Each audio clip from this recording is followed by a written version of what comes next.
Hello, and welcome to episode 213 of Flix and a Six. I'm one of your hosts, Anthony Costanzo. With me, forever and always, the man, the myth, the ass of holding, Alessandro Biolsi. Say hello, Al. Jonathan! Maybe one of the best characters. On this week's episode, we've got the Xbox Game Showcase, plus all other... That's the one that we're probably most interested in, because I know Al has an Xbox, I have an Xbox, but I'm interested in all of the games that were announced since I have all the things for no reason. The Sympathy for the Devil trailer we saw recently, and we're going to finally talk about the Ted Lasso finale along with much, much more consumption, all before diving into our Flick of the Week, Dungeons & Dragons, Honor Among Thieves. But first, Al, what are we drinking? We are drinking Hudson Hops. It's a beer from Newburgh Brewing Company. I was certain you were saving this one for Hudson Hawk. Well, I wanted to drink one fresh for once, so you didn't yell at me. So Sure, that's fair. Also, I do yell at you. The Hudson Hawk episode is like 3 years in the planning. So that's right. It's right up there with the Cloud Atlas. We've made no attempt to actually execute this plan. We have not. Unlike the Cloud Atlas thing, in which we made many plans and then attempted to execute it, and then executed it, and then executed it again. Yeah. Full on trolling. Yeah, sure. Anyway, celebrating the 1 year anniversary of our favorite feline friend finding his forever home. Hudson Hops is the name of the new brewery. Kat Hoodie died a few years ago, unfortunately. She lived a great life. She was the original Newburgh Brewing cat.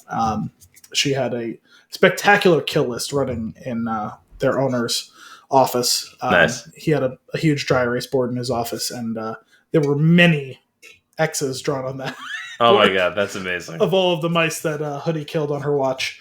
But they adopted Hudson a little over a year ago, and this particular run, it's a New England-style IPA. I think this is the first one of those that they did.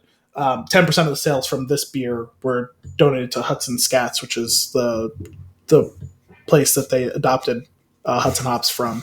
So I thought that was kind of cool. That's cool. 16 ounces, full-blown pipe, like we love. Love it. And it's 6% alcohol by volume, and got fantastic can art. It kind of skews the normal can art that they usually do for their signature beers. It's got a great shot of Hudson front and center with a little collar that has a hop as like the tag on it. That's cute. And he's sitting on a little keg, and there's a bridge behind it, which makes sense because there's a bridge that you can see, but this is a suspension bridge that looks an awful lot like one of the ones down in New York City, and not like the one that is in the background of the actual. But this probably just makes for a nice can art. It does. Plus a radiant blue sunny day behind in the background. So that's adorable. Yeah. You see, they have this logo. Oh my god! And it's the shape of a heart, and it says "Brewed with Heart." I don't get to explain it. But the left side of it is a mug of beer. Okay. And the right side is a handle. But when you actually look at the whole picture, it's a heart. Oh, brewed with heart. Yeah. That's so cool. I love that. Shall we give this one a taste? It's fragrant. Yes, it is. Probably mostly because they're drinking it fresh. Cheers. Pungent, fuck you. Pungent. Unexpected. How so? I'm going to give this one another second. Hang on. I feel like there might be something off with my palate at the moment. I did just come from the China buffet. At one point during this evening, Elio had barbecue sauce and or strawberry sauce on his face, on his forehead. Good for him. Yeah. Oh, hang on. All right, let's go again. Round 2. I would love to know what his saucy forehead has to do with your palate, though. Just the amount of food that was being consumed. Okay. When I smell it, when I waft it, it feels like it's going to be like extremely fruity, but it's actually toned down, not in a bad way, not like nicely. It's way more balanced than I anticipated from the scent. Yeah, the actual palate, like the actual taste of this beer is much more crisp than most New England IPAs, but it has all of the aroma that you desire and such. And despite it being 6%, it doesn't taste in any way boozy No. So that's nice. No, it's nice. That's kind of at the fringe where you might start to taste it sometimes. Mm-hmm. Yeah, and like it has that smell too. It has the boozy smell, but it doesn't have that flavor. It's crisp is right. A little bit of, like, a certain dryness to it. Yeah, also, which is not super common for a New England IPA. Usually they're a bit juicier and fruity, like you say, and you do detect that soft, delicate hint of fruit flavors. I want to say guava. Yeah. I both seriously. You want to say it, or you feel obligated to say it? Well, I both mean that seriously, and also want to have that deep cut for so listen to all or most of our guava. I'm still trying to figure beer out, right? I'm still trying to taste something and then tell you what it is. To me, this tastes more like what I find to be the difference between like just a standard pale ale and an IPA. It actually tastes more like what I expect a pale ale to taste like.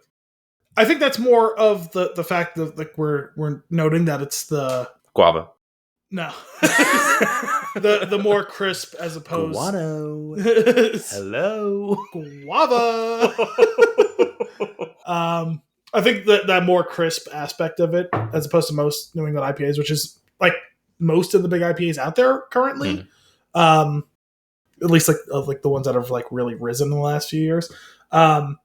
So that part of it, yeah, sometimes a very basic West Coast IPA can kind of be hard to differentiate from a regular old pale ale. There's a lot of overlap there. Sure. And this one does have kind of lying underneath it like a resiny base, which can go with either of those things for sure. But that aroma is unmistakably New England IPA. So it's kind of a complex beer. Yeah. All right. Yeah, it's got the haziness. A little bit more velvety, like fuller texture. Nice creamy mouthfeel with a little bit of heft to it, but not overwhelming. It's so much about that statement was just a little bit too much. I've realized that when you really get into the weeds of talking about the complexities of flavor and aroma, of talking about alcohol and actually food too, it can sound incredibly sexual. But it's a surprisingly complex beer. I don't know that all of theirs always necessarily go that way. I think that's by design. I think they want to have a lot of accessible options while also being able to reserve the right to do something like this as well. Like also, we could do this. Yeah, I like that they give you a wide variety of options, and like that, they try to be on the cutting edge of experimental at times, not with like the crazy obnoxious shit, but just, hey, we're gonna do something. It might be great, it might be terrible, but like we just want to try something here. And if it's great, it'll be back sometime down the line. And if not, well, that's okay. We had an experience along the way, because they had their newest beer just came out last week. I went over there for a little trivia night. I hadn't been in a while, and did you win? No, we did perform strongly, but we did not win. But they had their newest beer as part of the sour series, that like rotating sour series they do. And it was Pina Colada Berg. Ooh. Yeah. It definitely had a hint of it. I wouldn't say it was really like, oh yeah, this tastes like drinking a pina colada, but it was certainly inspired by that for sure. Not maybe as sour as I would have thought it would have been, but it was a good solid beer. Speaking of pina colada, I had a Miami Vice while I was on my vacation at like, I don't know, 11 a.m. Oh, what's a Miami Vice? It was pina colada and strawberry daiquiri mixed together. Okay. Was it served to you in a pastel suit? It was. I wish it were. With their neon lights. Delicious. Too early for that, but it was great. Going back to this beer for a second, though, what I love about them, and like similar to what you're saying, like they have like their very accessible beers. They have these interesting ones, but I love that there's so clearly Newburgh in all of them, though. Like there's like like that thing that we've talked about, like where specific breweries have a specific underlying taste that exists across their beers, regardless of what style it is. Yeah. And Newburgh's is one that I really like theirs, and I like that like it's there at the bottom, and then like it's doing this little dance with all of these other flavors that it has embedded in it. It's nice. There's two major things I think that go into that. One, they source their all their malt from the same places for the most part. Sure. They've had specific one-off beers that they've made where they've sourced a specific product from somewhere, but they try and buy a lot of it local. We have the Black Dirt region, which is right near here. It's like 45 minutes from here. That's like one of the most fertile growing areas, one of the most distinct growing areas in the country.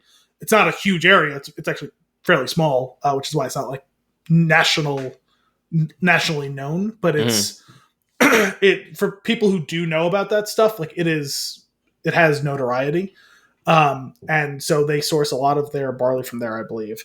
But like a few years ago, they did the amazing where they sourced corn from, I don't remember if it was from there or if it was somewhere else in the area, but it's like they had a particular ingredient they sought out that they don't always use. And like, that's where you start to get differentiation points. But if you keep getting the same malt from the same area consistently, that's part of how you build that portfolio of what you're saying is like a certain house style. The other thing is they've been open for long enough now where they cultivate their own house strains of yeast, right? Like they have more than one, but like all of their IPAs, I think, are pretty much all spun off from that same batch of IPA yeast that they typically use, which is why this has certain similar notes to one of the Boss series, because even though this is a New England IPA and it's probably using a slightly different thing, it's probably been spun off from that strain. Or if you have Giga versus Nano Boss, it's probably just, I don't know this for a fact, but I'm assuming that they pitched the same yeast that they use in Nano Boss multiple times to get the Giga Boss, sure, or the Terra Boss, because why not? Like, it's just a stronger alcohol content, but the actual taste is very similar. Yeah, for sure. So when you do those things, when you have that sort of that sort of base that you've built for yourself as you continue to expand, not just up but out, right? You have a wider variety of things, and each thing spawns its own branch eventually. They come back to the same ideas that they've done in years past, and they find new ways to execute them, which I think is a pretty cool way to iterate on yourself. Yeah, it's nice. There's one other flavor in there that I'm picking up on that like is the one that I usually don't care for, but I feel like it works well with this and the rest that it has going on. Is that like Belgian-y sweetness? I don't know where that's coming from, but I note that too. But in here, I like it. Oh, because this is so crisp, I actually really didn't like particularly note any sweetness in here. I feel that at the end. Okay. I'm noticing it now more that I've let it sit for a bit, and I haven't had a sip in a minute, and it's just like there, and I'm tasting it. Yeah, it's good. It was really good. I'm gonna go Tristuckles. Okay, I'm right there with you. I think that's the right call for this one. I'll be curious to see. I'll try and remember this. Like, I won't make any promises, but I'll try and remember this conversation for when we do the Cold and Golden. That's one of the one that was the one we were supposed to do with Nelson last episode. Sure. That you didn't have on hand cold, but that's a golden ale, which is a Belgian-inspired beer. It's an American take on it for sure, but I liked it. I really like golden ales. This again, that one is much on the drier side because with goldens, I usually think that there's typically there's an expected amount of residual sweetness for that style beer. Yeah, cool. Well, let's move into some news and nuggets. Not a ton to go here. Probably more in the consumption side. But the bunch of game showcases happened since we last spoke.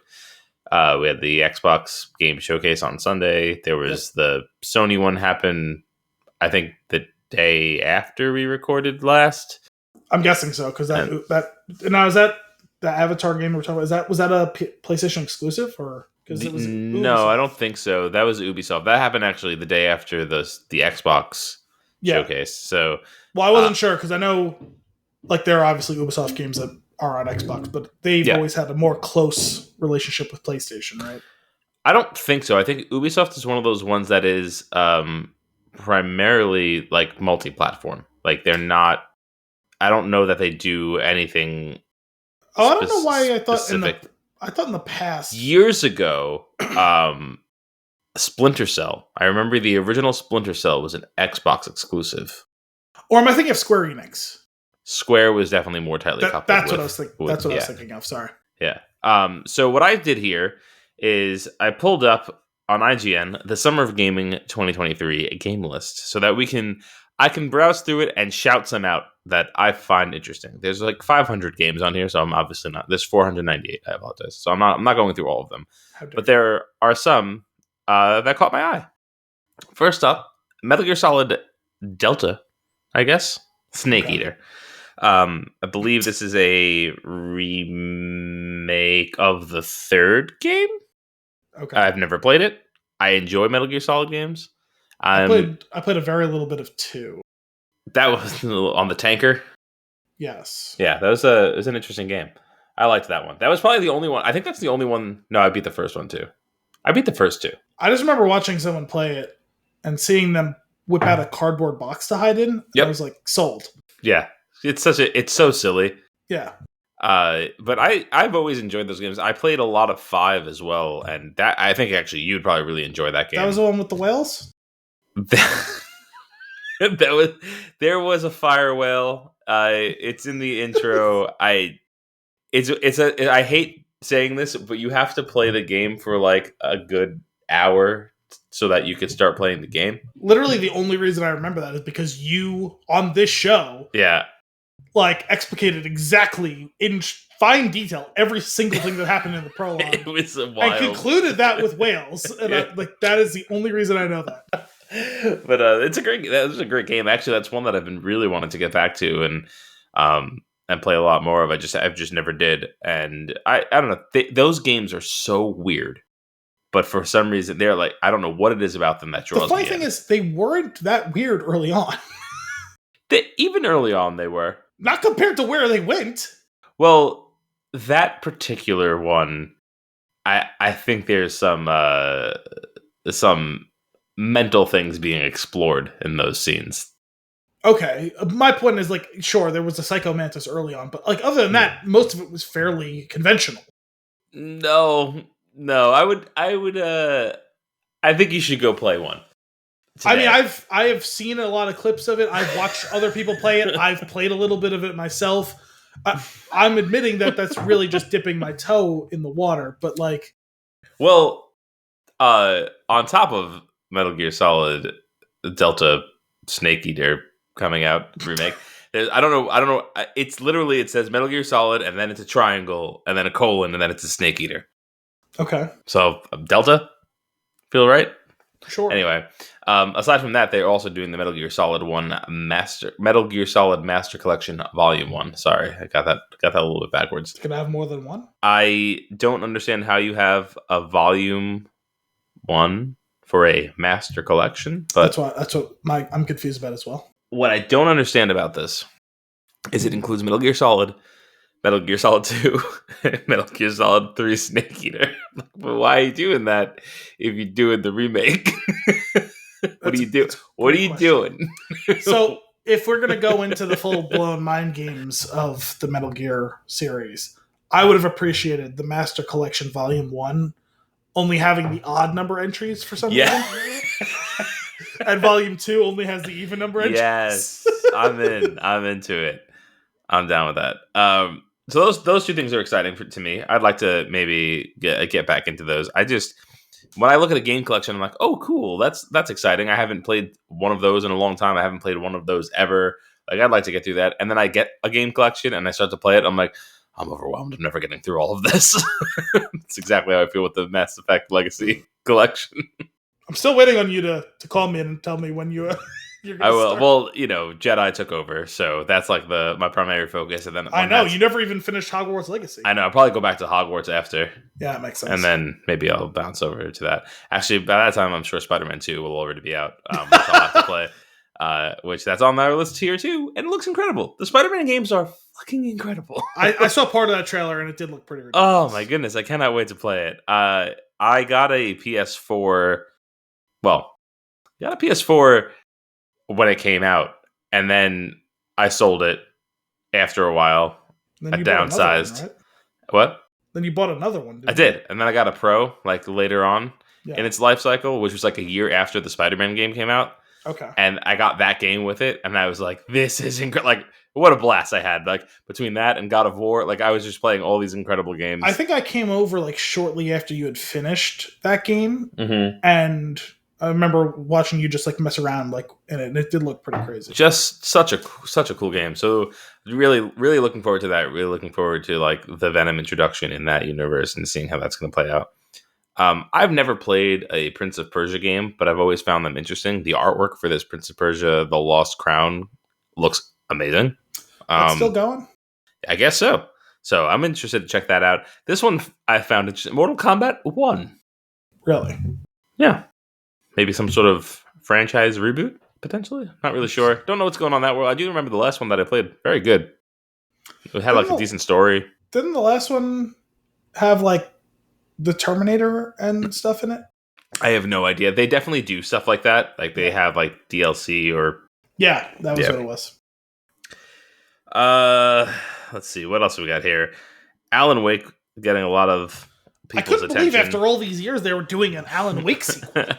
Did you play the original? No, but I read through like a good amount of it, so like I know, okay. Or at least at the time, I knew the gist of what it was about. I certainly have not retained all that information, but it was a bit of a phenomenon amongst those who played it at the time. Yeah, it was one I was kind of sort of envious because I don't remember, was that a PlayStation exclusive when it first came out? I don't know, because I think I couldn't play that one. There's two games I remember coming out at a similar time that it seemed like to me felt similar. I'm not saying that the games were similar, but just like kind of resonated with me. Same vibe. Way. Yeah, and it was that one, and it was Heavy Rain.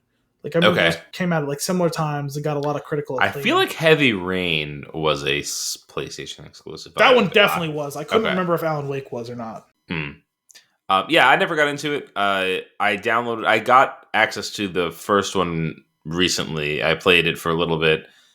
Not long enough to actually judge it, and I was like, okay, but I just like wasn't in the headspace to play it, and I just put it down. That first one was like 15 years ago. Yeah, it's old.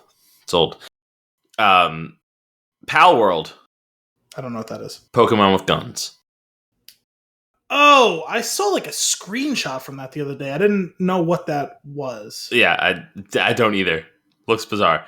This one might pique your interest. The Lord of the Rings: Return to Moria.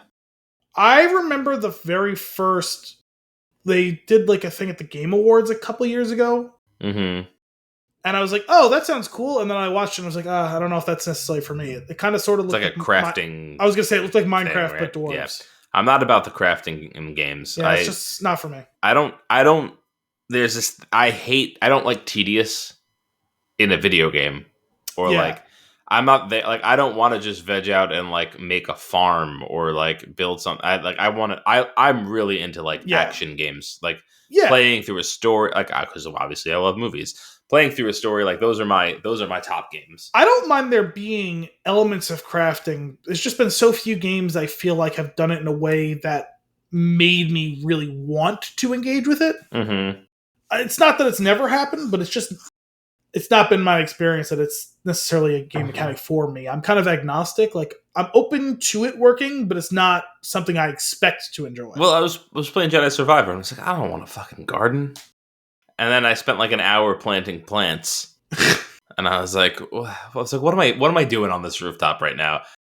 Oh, so for me, I find that the best way to deal with the garden out of that is you go out into a Kobo, you lose yourself for 3 hours. You go back to Rambler's Reach, you go into Pyloons, you talk to everyone. Yeah. It's like, oh, I found like 4 seeds. Let me go plant those. You spend 5 minutes planting them, you spend 3 minutes talking to Pilly, and then you move on with your life. Yeah, I guess the problem was the first time I got up there, I had hundreds of seeds. Well, you literally don't have to plant every one, right? Yeah. You plant one of every type of plant, and then each time you do that, you talk to her, and she has something to say about that type of plant. I feel like next time we talk, this is going to turn into, I now have like a flourishing garden that spans the entire planet. Now, that would be kind of cool. So the thing for me was, I assumed that there was going to be some like in-game benefit to it. And don't get me wrong, like she's got some interesting stuff to say, but like other than that, there isn't. Like I thought maybe you get perks or It's probably just going to be something that you need to do for a challenge if you were trying to 100% the game. Though there's that, but I think actually if you plant one of every type of seed, if you look on like the other side of the roof, there's a console that's covered in vines. I think if you do one of everything, that unlocks, and it like gives you some sort of thing on your map or something. Oh, okay, cool. After you unlock it, you plant all the seeds, it unlocks it, then tells you where to find all the seeds. I hope not. So a classic Mario 64. Let's give you 100 lives after you've completed the game. Marvel Snap. I never played that mobile game, but I've heard good things. I guess there's an update to that. That's one of those. It's one of those card games. Yeah. Baldur's Gate 3. I couldn't believe they're doing that. Yeah. Baldur's Gate 2 came out a long time ago. Yeah. So that caught my attention. I'd like to check it out. Who made Baldur's Gate? It's not BioWare, right? It says Larian Studios. I don't know. That's the third one. I don't know who made the second one. I remember that game being a big deal when it came out, but that's a long time. See. Baldur's Gate 2. Overhaul Games. That's the developers. Maybe I was thinking of Jade Empire. That might have been the one I was thinking of. What else we got here? A lot of games. A lot of games that I have no idea what they are. I mean, I think it's cool. I think it's cool that all these things are coming out. Yeah, I want to dig into the list of things from like the Xbox showcase. I didn't get to spend as much time as I would have liked. There's only so many hours in the day, unfortunately. Yeah. I accomplished a lot of the extracurriculars I wanted to in the last 3 days, but that was the one thing that fell through the cracks. Fair. I'm trying to. I don't quite. I don't quite understand if there's any sort of rhyme or reason to this list. Like maybe higher profile things are at the top because I've been scrolling for quite a bit now, and I have no idea what any of this is. It's not. It's definitely not. I'm way down the page, and I just saw a Deck of Souls, which I would hope is a card game. Senua's Saga Hellblade 2. That caught my eye. I played the first one, not all the way through, but it is a very weird, like, it's a strange game. You have like voices in your head. Really great to play with headphones. Your character definitely has like some, I don't know if it's like multiple personality or like schizophrenia type of thing, but like there's like the cowardice version like of her mind, and like the kind of aggressive, like more like let's go do the thing, and like they're kind of battling it out, and she's like the dialogue is happening in her head as you're going through the level. It's a very bizarre experience, but it's pretty cool. So I'm looking, and it looks incredible. Like it's definitely like an engine showcase game, and it's I'm really curious to check it out when it comes about. I probably should go back and finish the first one. But you know how I do. I play a game for a little while. I like it. I move on. I'm still waiting for you to go back and finish Guardians. Oh, yeah. Forgot all about that. Add that to the list. Fable is making its return. Is this a reboot or a sequel? It's a reboot. Because there's a few of those, isn't there? Yeah, there were 3, I believe. And I never got into any of them. I tried more recently, but I think the time had passed. So I'm curious to see this when it comes out. It looks very comical, so that could be fun. Now, probably one that you're going to really want to talk about, Star Wars Outlaws. I know that you probably watched. I think you said you watched the trailer for it. I watched like the introduction trailer. You said that there was some more gameplay video out there. I didn't get a chance to see that. I watched some of that. There was a little bit in the debut trailer of gameplay, which was cool to see. But obviously, most of it was more of a story trailer. But still, it was cool to get that introduction. Mm-hmm. I was excited. That was not one that was on my radar. I don't know if that's one that's been announced before or not. But I think we knew there was like untitled Star Wars game or something like that. An open world game. Yeah, but we didn't know like what it was going to entail. Yeah, I mean, whenever I really want to like open world games in general, but the thing is, some do it well and some don't. Yep. And then there's ones that are like Survivor, which are like semi-open world, open-ish world, and like open that's adjacent. probably my cup of tea in general, I guess. I think I'm with you on that. I like limited exploration. I don't want unlimited exploration necessarily. I'm crippled by by the do whatever, because I feel like I need to like poke around every corner, and then I'm not having fun anymore. Whereas like I like with Jedi Survivor, I like a lot of freedom, but I need a handful of guardrails. Yeah, exactly. Like I like being able to open my map and be like, oh, I just can't go over there yet. Cool. Yeah. That's all I needed to know. Or like, I don't know, I unlocked something that tells me where chests are. And I was like, that was cool. Now when I go back to an area and be like, oh, is there anything for me to do here? Like, I don't want to just spend my time rummaging around if there's not going to be anything for me. It's not even that. For me, it's just... And it's... I mean, I have enough time to play games if I want to. Mm-hmm. I don't mind some like open free play. Like, when I got to almost the halfway point of playing Survivor, I really had realized I hadn't dug into exploring Kobo a ton. And so I like played 3 or 4 consecutive hours of gameplay in which I advanced the plot 0%. Yeah. Not 3 or 4 hours consecutively in one session, across like 2 or 3 sessions. And I felt actually pretty fulfilled and enjoyed it quite a bit. But there was always something for me to do. Now, some of that was me just deciding to explore an area, but like there was always something to do, whether it be open a new area of traversal or go chase down a rumor or whatever. Like there was still some sort of limited structure to it. Yeah. In a way that made me feel like I was accomplishing something with my time, you know? Right. Right. And that's the thing that I'm wary of when it comes to open world games. And we'll talk about that more later with Starfield, but it's like, I'm open to the idea of an open world. I'm open to the world. It's just, I don't really want... a consistent theme for me is that I am... What I get out of entertainment in different forms of media is stories and characters. Like, that's why I love BioWare games. That's why I've loved so many of the games we've talked about. That's why I gravitate more towards TV versus movie for you, where like I want to engage with those things at a deeper level. So I don't mind going and fucking off in the wide world of the game for a few hours, but I want to know that I'm going to come back and get rich story and character after that. Yeah. Yeah, no, I get you. There is something to be said for those open world games that are just like tons and tons of side quests, and it's like, okay, but there's no depth to character. It's just like this little adventure that you're going on for not like the purposes don't really seem necessary or like that they're even building towards something if they're just kind of all over the place. Like to me, the perfect open world games overall, like as far as like a concept, is the Grand Theft Auto games. Mm-hmm. They've gotten massive, but they still give you plenty of story and character when you're ready to come back to it. Very much, yeah. That's absolutely true. Yeah, so I'm curious to see what they do with this. One of the things it's who made it? This is Ubisoft? It's Ubisoft, yeah. And Massive Entertainment is the developer. So one of the things with them that I'm not 100% sure I like Ubisoft games. Me either. So that's where my main concern comes in right now. With this. Yeah, I guess it had probably been a long time since I played one.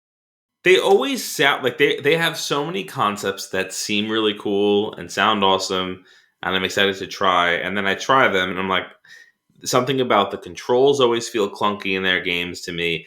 And the physics feel a little bit wonky because of I just don't think I really enjoy their engine that much, and that could just be a preference thing. And then my biggest thing with their games, it is just menu vomit. Like there are so many, like especially with like the Tom Clancy game, like there's just like I feel like there's so many with Rainbow Six Siege, like for example, or like something else I played recently. So I said like for the longest time, one of my favorite games like in high school was the first Rainbow Six Vegas. Yeah, loved that game, fantastic game. But like honestly, that might have been the last Ubisoft game I played. Yeah, I don't know. We'll see. I'm obviously like I'm gonna play it. I love Star Wars. I love it. So like I'm interested to check it out. No, I'm super excited too. I will get over the bits of wariness I have of it being open world, or Ubisoft, or any of that stuff, because we like being in this universe. It's an interesting timeline. If I got it right, it looks like it's supposed to take place between the events of Empire and Return. Yeah, which I think is so, because they showed Solo, so in the Carbonite. Yeah, that's right. Obviously it's a very small window of time, but it's certainly one that has not been explored a ton in like the bigger picture. I know there's probably been novels and comics that took place during that, but some of that's gonna fall through the cracks, or whatever. And I don't know, the idea of an open world Star Wars game that's not like an MMO or whatever, like, sounds pretty cool to me. And it looks like it's basically a first person shooter type of game. Did you say third? I said first. I think it's third. Oh, is it? I don't know why. Yeah. Maybe I'm conflating with a different trailer I saw for something else, but I thought I remember seeing that. But actually, that's even better because I prefer third person anyway. Same. But I don't know. It's cool, and even the handful of little things I saw from the gameplay that I thought was pretty cool is like you hop in your ship and then you literally fly into outer space. Like, I love that gimmick. It's so cool. It is a bit of a gimmick, but there's something to be said for like, as far as like role playing, and this isn't really an RPG, it doesn't look like, but as far as role playing, it's cool to have that bit of, if I am playing this person who's going to fly off this planet, I'm going to fly off this planet. Yeah. There's something to be said for that. It's kind of cool. Well, you know what it is for me is, like when I was younger and I was playing video games, like the things that I would imagine are like this seamless transition from land to sky to space. Like, wow, that would be so cool if we could do that in a video game. And there's so many games now that do that, and it's not lost on me. Every time I see it, I'm like, this is that thing I always wanted when I was a kid. And that's really cool. Well, it's continuing to drop the walls between you and your suspension of disbelief, right? Mm-hmm. Where you can actually immerse yourself. It is immersive in the truest sense, where you're not having to have a cutscene or a loading screen or whatever. You get to just go do the thing and then do the next thing. Like, you are literally playing that role in that situation.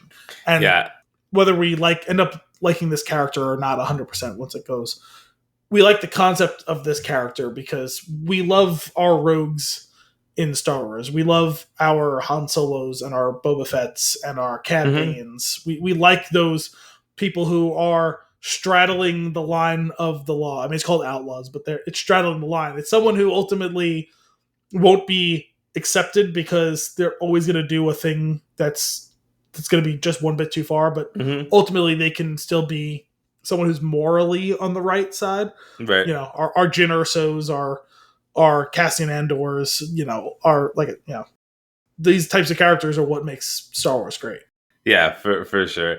And it'll be, I'm really curious, like, what the story is going to be, because I like the idea of like the kind of, a story about another person that we don't know, not in the main storyline, just in the world. Like, that could be kind of cool. And the thing that I think I'm going to have a hard time with, and I need to make sure that I set my expectations before I start the game, is like when I turn the game on for the first time, I need to be very clear. This is not Jedi, because Jedi Survivor is the best Star Wars game that has ever been made. And you haven't even finished it. You're only like halfway done. It doesn't even matter. It's perfect. I agree. Exactly. It's funny. It's just like, it's incredible. And like, it is an extremely high bar for the Star Wars universe. Yeah. And this is the Star Wars game we've deserved for so long. Absolutely. And the only, like, this needs to, it's going to obviously, it's different entirely because you're not playing as a Jedi and you're, it's a completely different type of game. But like right now, that's the bar for a Star Wars game. Yeah. And the only people I see beating it is Respawn doing their third Jedi game. Yeah. Like, that's, Well, part of what's drawing me to this new idea is we love the power fantasy of playing a Jedi or a Sith. Like, Star Wars Force Unleashed were super fun games too. It's the same concept, right? Yeah. Two sides of the same coin.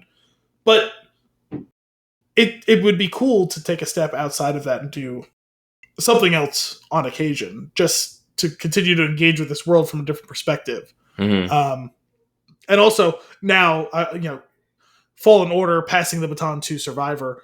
I can't imagine another studio doing a better game where you're playing as a Jedi. So if you're another studio and you want to make a Star Wars game, give me something else, right? Like you had something like Star Wars Squadrons, which is purely you're in a cockpit, you're flying around and shooting things, right? Like, you have a game like this where you're playing a ground level person who doesn't have the Force. Like, give me some of those types of games to cleanse the palate, and also you're not going to top the other thing, so do something different. Right.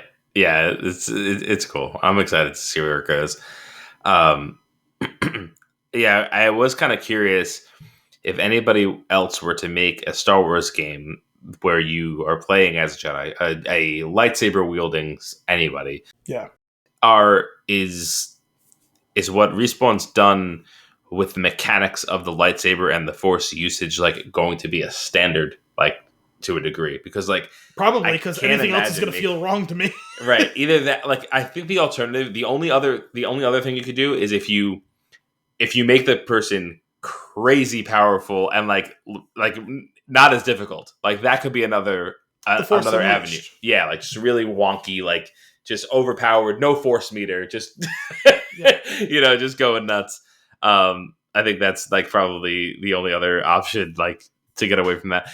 One of the things that I've been thinking about recently was, especially after watching The Mandalorian, was, man, you know what else the Star Wars universe could use video game wise is a multiplayer, like, arena, like kind of like a Halo. You know how like Halo has like their arena, like, multiplayer, like that with Mandalorians, with like, cool. Different loadouts and like tools and perks. Like, I feel like that could be really fun, given to the right studio that can handle something like that. Weirdly enough, Respawn can, but they don't need to, because somebody else can do it. Yeah, I mean, honestly, if they weren't so tied up in so many other things that I care about more, I would say even giving a multiplayer, like, battle type game like that you're talking about to BioWare, with the mechanics that they did in Andromeda for running, jumping, and jetpacking around, calling something like Star Wars Bounty Hunters or something like that. Yeah.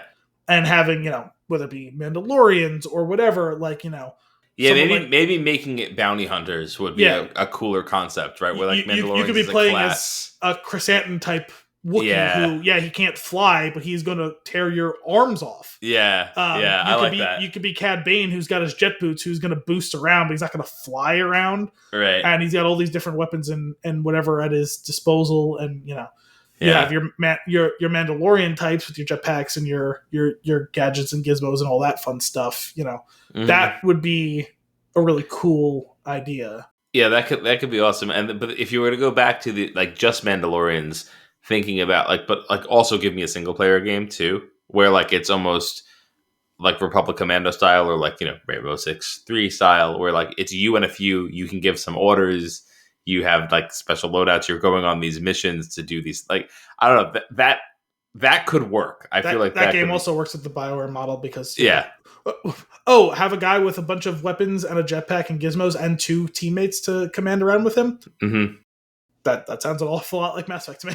Well, also weirdly enough, like, if Ubisoft wanted to get back to their Rainbow Six roots, they did right. the squad thing as well, and obviously they're used to having tactics and commands and like the breaching mechanics and all that sort of stuff. Like, there'd be so much could do that as well to do. Sure.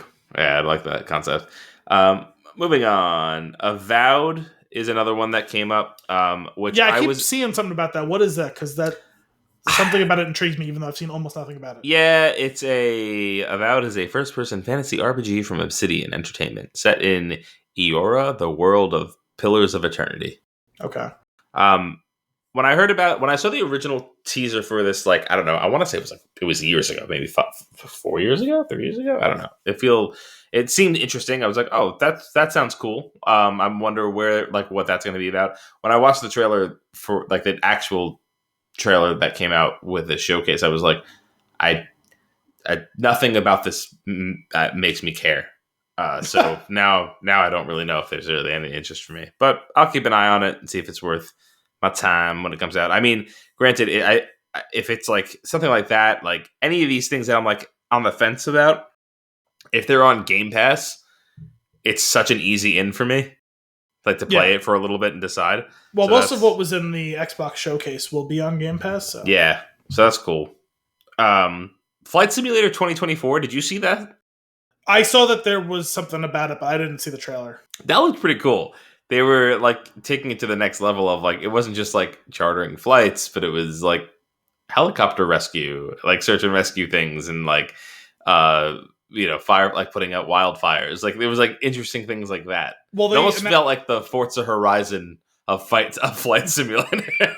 There was Flight Simulator and a spinoff announced alongside it, Dune Flight Simulator. Oh boy. Where you can fly the ornithopters and shit. Amazing. Forza Motorsport, I think they actually even gave it a release date. I don't really care too much about these types of games, but it looks really good. Yeah, I'm not. Like it is a showcase piece. So that's kind of cool. Overwatch, I really liked racing games like 20 years ago, and I have not been into it. I feel like Overwatch 2 is on this list here. I don't care at all about it, and I want to bring up Overwatch for one particular reason. I feel like I was peer pressured into buying and playing that game. Okay. It's the only time I've succumbed to peer pressure that I can remember, and it was a mistake. It's not good. I don't like Overwatch. Other people like it, and they can like it. I don't like it, and they need to stop trying to make me like it. Yeah, that those battle royale games have never really been for me. Well, I guess that one's more strategic than most of the other ones are, but those just haven't really been.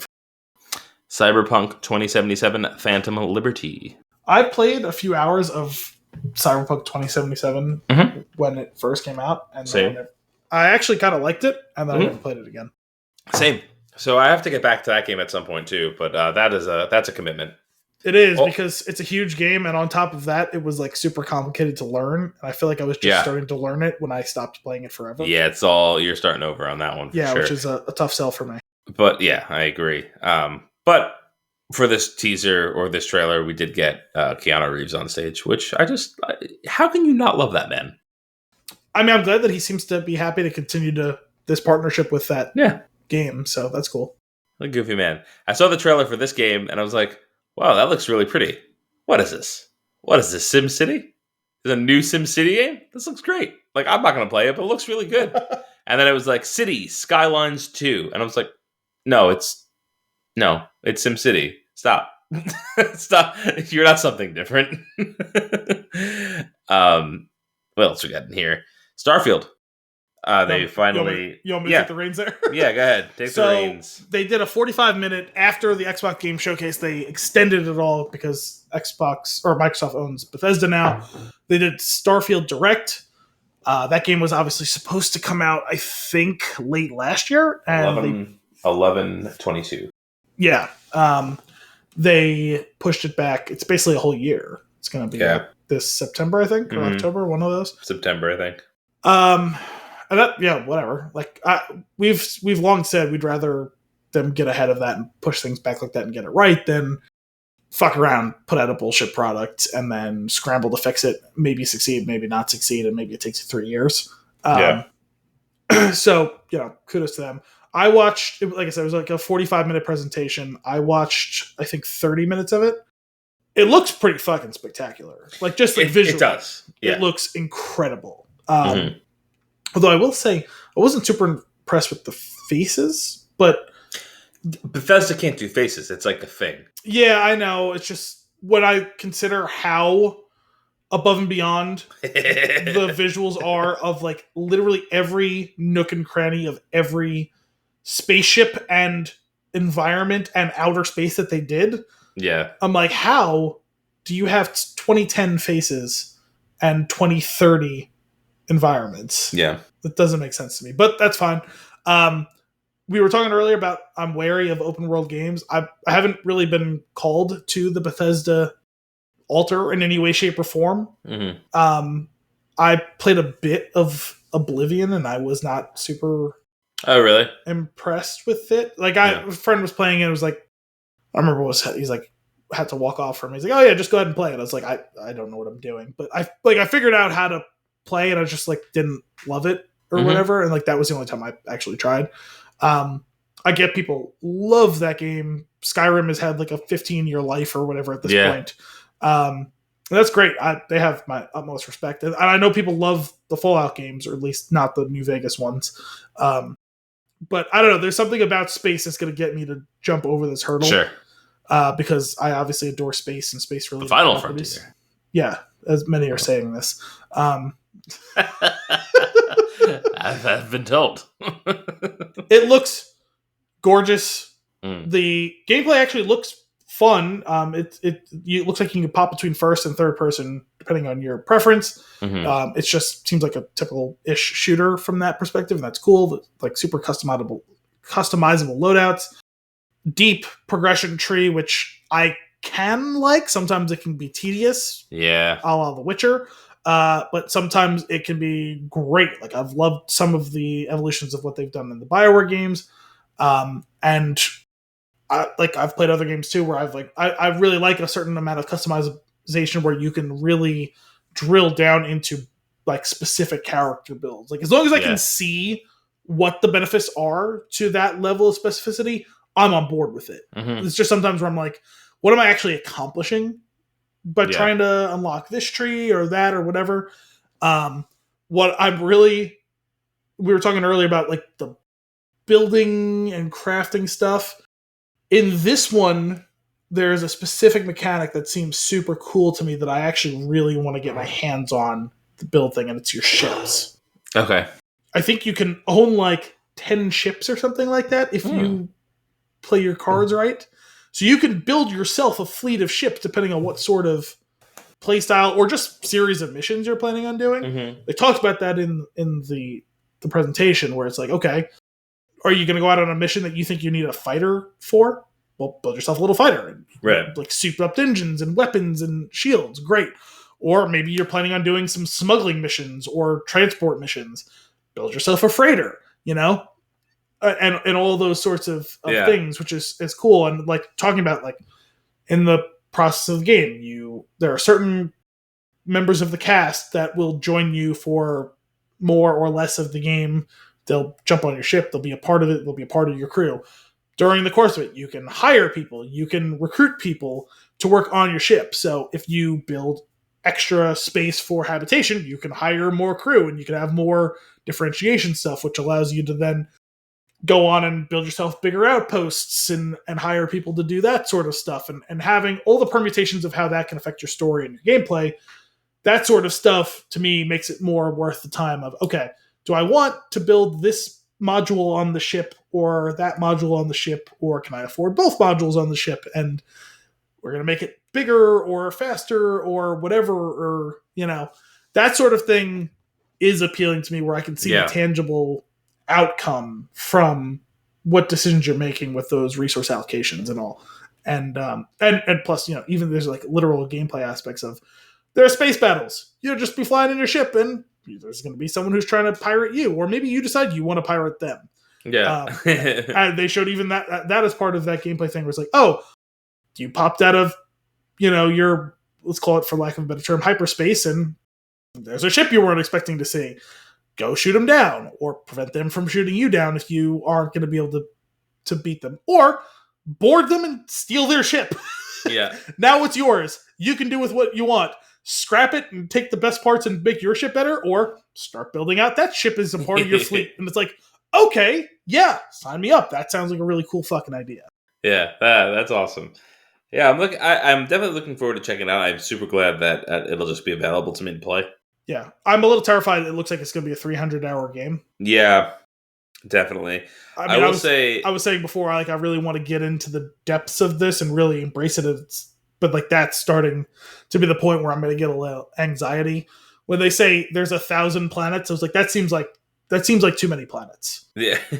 Like, give me a bunch of planets if you want this big open world thing and it's exploration, but also we're going to give you big hubs to, like, that's the thing. If you want to give me, there's 10 different planets that you can just fuck around and explore forever. Or you can go to this city on this one planet and spend 20 hours and get lost in that city. Like, that's what I want. I don't want, that was my big gripe with Mass Effect Andromeda was, you have all these different planets, different biomes, different things going on.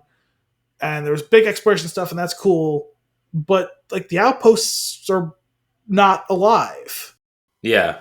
give me a city that I can go that feels alive. For like, I need one of those if you're going to give me 4 billion miles of open space too. Yeah, it definitely it immediately raises a concern of like, is this just going to feel empty? 1,000's too many. Yeah, definitely. But considering they have like 8 different cities that they've already talked about. Yeah. The thing with Bethesda is, I really got into the Elder Scrolls 3 Morrowind on Xbox. Okay. And I was like, wow, this game is great. I know very little about that one. I was just like so interested. It was so unique to me at the time. I had never played a game like that. I'm sure I know games like it existed, but like I had never played one. So this is like my introduction to like a real like just a really awesome RPG. Picking a class and building out the character and leveling up perks and getting armor, all that. I loved it. And I was like, the world was so interesting to me, and like it came with a map. I had the map pinned up on my bedroom wall, and I would follow the map, like the actual physical map. Like if I would like look where I want to go, and I would figure it out that way. Mm-hmm. And I remember finding like this crab that would pay the most for things that you were selling. And like, I was like, this is great. Like, I feel like I found a cheat in the game. Like it was really cool and fascinating. And I was like, man, and the setting, I really loved the fantasy setting. I was like, this is so cool. Then Oblivion came out and I got very much into that. And I enjoyed Oblivion quite a bit. Never finished either of those games. Just played a lot of them. Like played hours upon hours of it, but never like mainlined it. And then Skyrim came out, and it was the same thing. I was like super into it. Played a ton of it. Never finished it. Never like I played a whole bunch of side quests and like a bunch of mainline quests, but never actually went through the main story. So I don't really know where any of those stories go. I just know that it was fun to play. I'm not a video game completionist by and large. Like, there's been a couple of games that I've done that too, but it's not really a motivating factor for me overall. Mm-hmm. But I have to finish the story of a game. Yeah, I think that's in like when I think about it, like that's what I'm here for. Yeah, I'm like, oh, maybe it was just that the story wasn't compelling enough to keep me engaged to actually go through it, and that's why I trail off. I don't know. That's what I'm always afraid with that style of game. Yeah, and I was like, wow, this is great. And up through that time, I was like, man, I love Bethesda games. They're so good. And then I started playing other Bethesda games, and I was like, oh, I like Elder Scrolls games. I don't think I like particularly like Bethesda games. And there's something about their games, of the ones that I've played.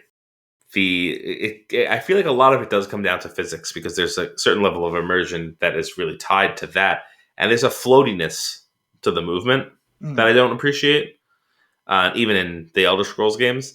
And I worry a little bit about that in Starfield. Like, is it just going to feel like one of those Bethesda games? Like have they adjusted the physics for whatever this game is that they're building? Is it going to feel different enough? And I'm kind of just curious how that'll play out.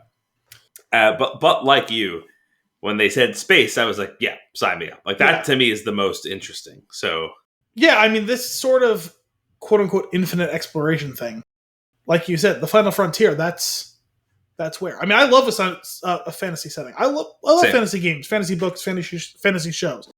There aren't a lot of bigger Lord of the Rings fans than me, other than the people who've like committed the indexes to memory. And like, I'm not. It's not a fantasy dick measuring contest, literally or metaphorically. Like, I just like I love those movies, those games, everything. Yeah, it's so funny. I know exactly what you're talking about. Like, yeah, who's the biggest Lord of the Rings fan? I would be like, Al is. I was like, I am the biggest movie fan. I don't really care if I'm not a cinephile. I don't know I know that I get pure joy out of movies. I think they are just the most incredible thing. And you might like movies as much as me, but it doesn't matter to me. I love movies the most. Yeah, I don't mean that like as like a beating my chest thing. It's just I know exactly what you mean. The love and joy I get from interacting with those properties is largely unparalleled. You might love it as much as me. I can't fathom how it could mean more to you. Like right. I think that's the thing, right? You know what I mean? But so it's not that part of it. Like, you know, for the fact that I couldn't in any way, shape, or form, like, I've just never really been interested in the Elder Scrolls, despite the fact that I love fantasy setting stuff. It's just there's something about it that doesn't call to me, and largely it's story. I find it Mhm. must be, because that's what I've loved. Fantasy settings are the perfect tapestry to write great stories, in my experience. Mhm. And space is too, and Yeah. that's the ultimate trump card for me. And I've always been fascinated by space. I've talked about that a few times on here. Same. I would make a terrible astronaut, but it would be so cool to be a space explorer. It would be terrifying. I would throw up so much because I get motion sick. But if I didn't have that fatal flaw, throw up so much. I would. If I didn't have that fatal flaw, I would have probably tried to make it my life's work to be an astronaut. Yeah. Like I've always been beyond fascinated with all of that sort of stuff, and there is a bit of my curiosity that gets really unleashed in that. And if you can tell me a great story with great characters in space, you'll steal my heart. Like Star Wars, I think Mass Effect, all that stuff. You and me need to go to a planetarium. Just you go watch those videos where it's like the whole thing is a screen and like it really immerses you. Like I could just sit there and I could stay there for hours. And I look at it and like all that's running through my mind is, fuck, we're so small. Yeah, we're so small. So I have alarm bells going off in my head about this game because Bethesda, because 1,000 worlds, surely 100 would have been enough, right? Mm-hmm. Probably more than enough. Yeah, 10. If you execute 10 at a high level, more than enough. Like I'm also curious, like how much of a planet are we doing? Are we going to the whole planet? Do we have access to the whole planet, or is it like a hub type of situation? It seems like if for some reason you're a sick fuck and you want to, how can that be? That you have access to it. Well, because I think there's a certain amount of this generative. The only reason why I'll allow 1,000 planets is that there are some wonderful Easter eggs. Like, sure. Like this is literally just a planet from Star Wars. So I think, or maybe I just hope, they learned from the mistakes of No Man's Sky. Mm. Because I'm pretty sure that the procedurally generated planet thing is an aspect of this. Okay. Because they were showing a bit of it. I need more info on this, but they're showing a bit of it where it's like, oh, you go to this planet. And it showed, you zoomed in on the planet and there was 2 main hubs. It was like, go to city center or go to industrial center, right? Like, so it was like, oh, those are 2 major hubs on this planet. Right. But then they also clicked in the middle between the 2 of them, and it was like unexplored or something like that. So I think if you just choose go to uninhabited section of planet, it just procedurally generates a biome for you to explore, where there are resources and or creatures and or random encounters. Yeah, so I wonder with something like that, if is it mostly just going to be just unique based on how it gets generated, but nothing really and if you want to go explore it, that's cool, but there won't be anything you won't be. I want to make sure that I'm not going to be missing something by not going through those. So I think that's the point. There's going to be a mixture of the two. I think there are going to be certain planets or certain sections of planets where it's like you or I playing it will get the exact same experience. Right. But if you go off into this truly unexplored place, it could be anything. Mm-hmm. Interesting. And that's fine. It's ambitious, but yeah, I think they could do it properly. And if you're talking about 1,000 planets, let's call it 10 planets that are 100% identical between your experience and mine, that's enough to execute a game that that has a beginning, middle, and end. Right. And I would be excited for that. I will never explore 1,000 planets. Right. I might explore 50. Mm-hmm. To whatever extent. Yeah, depending on how easy it is to get from one to another and land and get your footing and check it out. I could totally see being you know what? Oh, I'm gonna play Starfield for an hour. What am I gonna do today? I'm just gonna go check out a planet. Planet X. Here we go. Yeah, exactly. That seems cool. Going back to Jedi Survivor. Before I sit down, as I'm booting up the game, I just make a quick call. Am I doing the mainline mission or am I just exploring an area today? And if I have a lot of time, I'll start with exploring and then I'll finish with mainline something. like to make some progress. And like, I love that. It's so cool. Anyway, I'm excited to check this out. I'm not like jumping out of my seat only because I'm like cautiously optimistic. Oh, me too. So we'll see where it goes. So we'll have to have at some point once he gets back from Redacted overseas. Brian is the huge resident Bethesda fan. He's adored Skyrim from start to finish. He's poured obscene hours into that game. And that's not the only one he's played. He's played Oblivion. He's played one or two of the Fallouts. Like he's a Bethesda fan. Okay. And he has been super excited for this. He's been terrified about it because when they pushed it back, he was afraid. The fact that he's like, the game's 6 months away. How come they haven't put any promotional material? I was like, listen, man, I've always thought that the promotional cycles on these video games make no fucking sense to me. Yeah. I don't need a year-long promotional tour. Give me a big thing 6 months out, then 3 months out, full court press, done. Yeah. Like, what do you need to promote the shit out of the game for a year? At a certain point, like, you're just spinning your wheels. Like, you're just like, hey, we're still here. Yeah, do your month-long thing at IGN. Do a big profile on Game Informer. Done. Yeah, I'm with you. All right, we'll check it out. Next up on this list that I have here that it interests me, Helldivers 2. Brian's a big fan of Helldivers, and me, him, and Matt actually played the first one last week for a little bit. It's a fun game. At least this one seems significantly different than the first. The first one was like an isometric, like top-down deal, and like you drop into a whatever location and you run a mission. Like you have multiple objectives. You do the objectives and you get yourself out of there. But like if you die, your friends need to call you in, and there's like cooldowns on the tooling to call somebody in, and like things like that. So like you need to you need to stay alive, and it's fun. It's like really, it's like just entertaining. We had a good time playing it, so I'd be down to play the second one with some folks. Final Fantasy 16. Have you played any Final Fantasy games? I played like 2 hours of one of the ones that was on a Game Boy game. Nice. I don't remember which one it was. The only one that I played through was 9, and I really liked it. It was like 4 discs on the PlayStation. Literally all I know is that Aerith dies in Final Fantasy 7. The words you said just now mean nothing to me.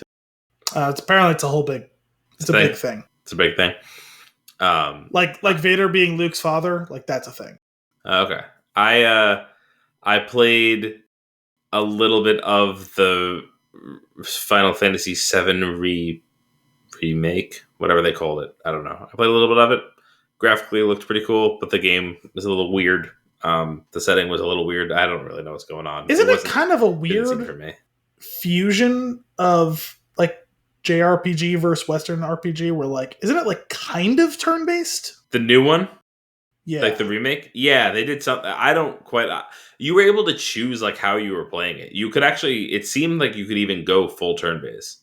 Yeah, because I remember like the old Final Fantasy games were all turn-based. Yeah. And then eventually they were less so, but it sounded like they created some hybrid model, which to me didn't make sense. I feel like it either has to be turn-based or it doesn't. I was very confused. But... Anyway, all this, like, I don't know, I'd be interested to diving deep into one of the more modern ones and seeing how it is. And like, this one has more of that fantasy setting. So like, I think that it might be a good option for me. What was the last one that came out? Was it 16 or something like that? 16's the new one. 15 was the one before it, obviously. As numbers go. I don't know, man. They fucked up the whole chronology of like iPhones, and I don't know if it was in like relation to that, but like Samsung did the same thing. They fixed it though. Well, Samsung like decided to fuck around too, because I owned an S3 and then I owned an S5 or 6 and then I owned an S9 and then I owned an S21 and now I own an S23. Yikes. Yeah. I know with iPhones, I think it was like the 7 came out, and then I think the 8 and the 10 came out the same year. Yeah. And like, I'm not 100% sure. Maybe there was a 9 that came out next before the 11. Also, wasn't there an X in there that wasn't 10? The 10. The X is it's 10. Yeah. Yeah. And like I understand at this point, it's like okay, yeah, like I guess I don't understand why they broke the convention. Either continue going like ordinally or Well, the 10, I believe, was the 10-year anniversary. Sure. So I'm going even more back to like the galaxy where it's like you were doing it 1, 2, 3, 4, 5, 6, 7, 8, 9, 10. And then for some reason you 40. No, they switched it. No, it's tied to the year now. Like it's they're counting like Elio. I have the S23, so it's like that makes sense. It's just like why make that change? Why isn't it just the S17? I think they should name they should do their versions like Elio counts, which is 2, 5, 2, 5, 2, 5. He's a man who contains multitudes. So he's recently he's leveled up. He now does 2, 5, 6, 7, 8, 9. And I'm like, first off, good on you for getting some of those sequentially done. But like, how? Like, where did this come from? I don't even understand. Is he trying to create like a new Fibonacci sequence? Maybe. I'm gonna start calling. Maybe he's just a genius. I'm gonna start calling him Fibonacci. So they dropped the trailer for the Elio Pixar movie. And I'm wondering if... what? Yeah, there's a Pixar movie called Elio coming out. Is there? Yeah, next year. And I'm wondering if it'll be... I know. That's this year, I think. Yeah. That's actually out, I'm pretty sure. Is it out? I know it's... If not, it's imminent. I think so. But I was like, oh, wow. Timing-wise, this actually might be the perfect first movie theater movie for him. Oh. To be... Oh, you haven't taken him yet? No. Huh. So, that could be interesting. Got some Beat Saber in here, which I've always wanted to play. Necrom, which is the Elder Scrolls Online. Never been... I could never get into an MMO.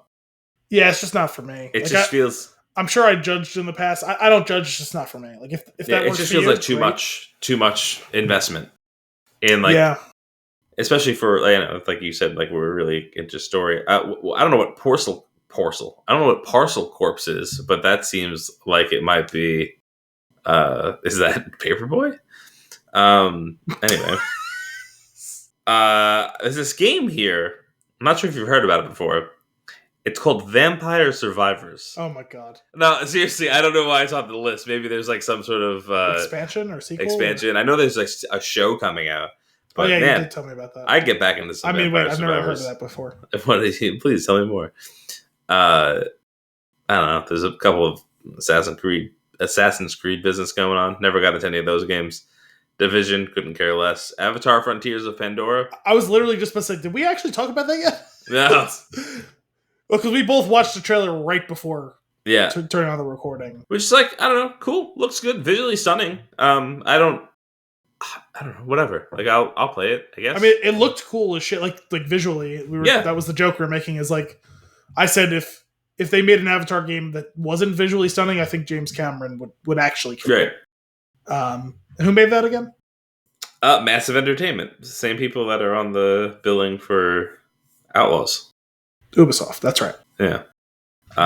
Street Fighter 6, Kill It with Fire 2. Dune. Oh, Microsoft Flight Simulator Dune. Yep, got it.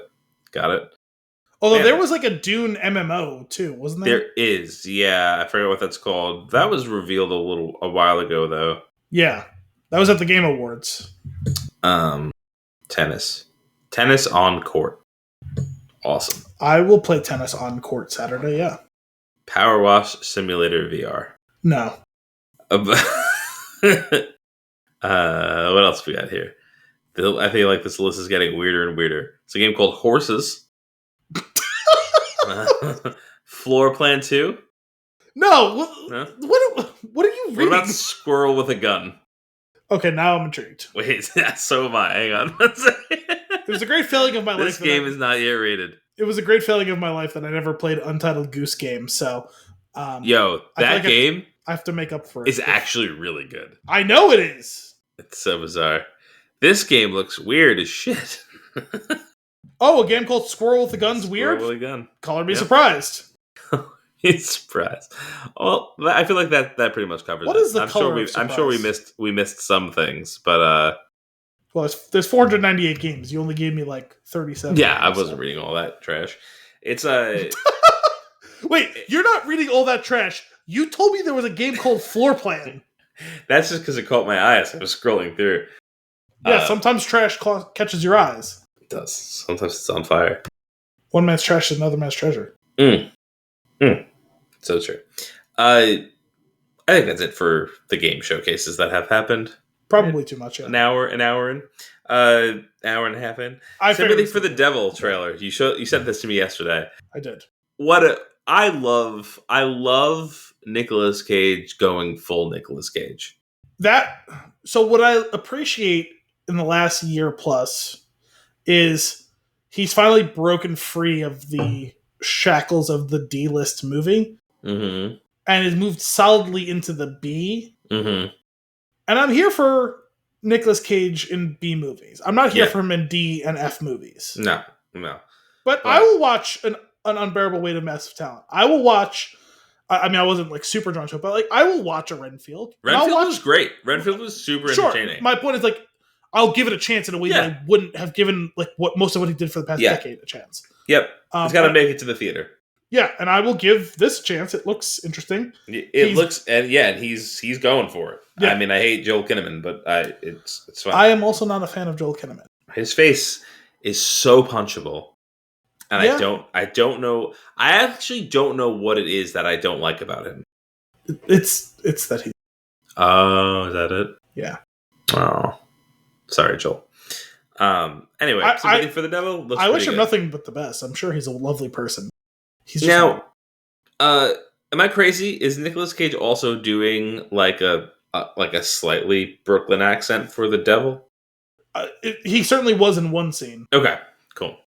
I forget what scene it was, wasn't but just my imagination. Yeah, no, he had a big line that was like pure Brooklyn gangster. Yeah, for sure. Love it. Cool. Well, that's our news. I think everything else falls under consumption. Probably, yeah. What say you? Yeah. Let's start off with what we passed on last week, which is Ted Lasso. Yes. So it's not over, or it's over. Unclear. It seems like it's over. It seems like it's over, but then they started posting things like something's happening. Well, week to week, it's vacillating between it's definitely over and it's definitely not over. Yeah. And this week we're on, it's definitely over. Okay. But last week we were on, it's definitely not over. Yeah. Yeah. I don't know. Who cares? They interviewed Phil Dunster, who played Jamie Tartt, and he's like, "Yeah, no, it's done." He's like, "It's done unless you know something I don't," and I'm in it. Yeah. He's like, but also like, yeah, I mean, like, I guess they could do one if they wanted to, but like, I just hope they respect like what we've done to this point and like come up with a really good idea to do it. But like, he's like, I'm pretty sure it's done. Yeah. I watched a short interview clip with him where they asked him what his favorite lines were. And he's like, it has to be Poupe. Yeah. Well, it became a meme on that first episode this season, just his pronunciation, and he did it like 3 times this season. That was great. But like the whole point was that he's like, it was literally just born out of him trying to get Brett to crack on screen. Which I love that idea that they are going above and beyond in their performance to make the other person fail. I would watch a season of outtakes that was just collected from the first 3 seasons. Yeah, same. The outtakes of that show have got to be pretty good. They got to be good. They have to be amazing. I mean, there's so much there. Like, I feel like you could actually, if you watch closely, you could definitely see cracks too, like where people just couldn't hold it together for the scene because it's just too funny. But it's just incredible. I love where it went. We're gonna talk specifics. So if you haven't seen the finale of Ted Lasso, skip ahead. But I'm already ready to rewatch it. Like, I was ready to rewatch it before it was over. It's so good. It's got such heart, and it's so funny, and the characters are so perfect, and the chemistry is off the charts. And I just love what they did with every character. I was so mad at Nate, right? Like, so I hated Nate. And I liked that, like, I was like, they better not try to redeem him. That's how I felt at the end of the second season, right? You better not try to redeem Nate And then like they were getting into the third season, I'm like, okay. Like and they do it in such a wonderful way. And oh man, just Rupert getting taken down, like it's just there's so many things that were so satisfying. The fact that they didn't actually come in first is also great. Like it's more realistic and grounded in that way. Like I just adore the show so much. I mean, the theme of the show, what became, the Lasso way, which became the Richmond way, was always process over result. And I think most of the best things in work and life and relationship and all those things do tend to be process over result, because good process tends to lead to good result, right? Like, to get the really, truly greatest, most perfect results, you need so much luck. Yeah. To get good results, it requires good process. Yeah. And there's honor in just the work, in doing the process, right? Like in things real and imagined, like, right? Like in real life and in just in entertainment, in a story that's written that you're engaging with, good process yields good results. And by and large, this ultimately, there was a lot of good process in this. You and I talked about mostly off the show, but I didn't love the writing altogether in this season. It's not to say it was altogether terrible. There was certainly sequences that were written incredibly well. There's character moments that were written incredibly well. There was even certain episodes that were written incredibly well. I saw some cracks in this season that I feel like I didn't see in the 2 seasons prior, but it doesn't mean I didn't enjoy the season. I definitely did, and I still love the show. Also, like when we talked about that at your house, I didn't know it at the time, but a couple weeks later I had found out. Bill Lawrence contributed very little to the season, apparently. That's probably part of why the writing wasn't up to the standard that I was used to. Sure. Definitely, it's definitely a different vibe. I didn't take issue with it, but I could see there's definitely a difference. I do think that at this point, so much was like they talk about process, like the actual like concepts of like character arcs and what they dive deep into and how they let the actors do their thing. Like I feel like that is what yields just the incredible result that is the show, and it's just it's awesome. No, I mean there were some things that I really loved. I mean, I didn't totally love how they sidelined some of the stuff with Sam this season, but when he got time to shine, I thought his character was really well written from start to finish of this show. I loved how they wrote Jamie and Roy's relationship from the second season on. It's so good. I mean, I invited him here because he's your best friend. What? He's like, well, you talk about him all the time. Yeah, I thought that was some of the strongest writing this whole season was just their relationship and the evolutions it's taken over the 3 seasons. I thought it was incredibly well done. Yeah. I had problems with how Nate's story was written this season, and even a little bit last season, just a little bit. I didn't have any problems with the macro last season. It was the little bit of the micro of when he goes to the full heel turn.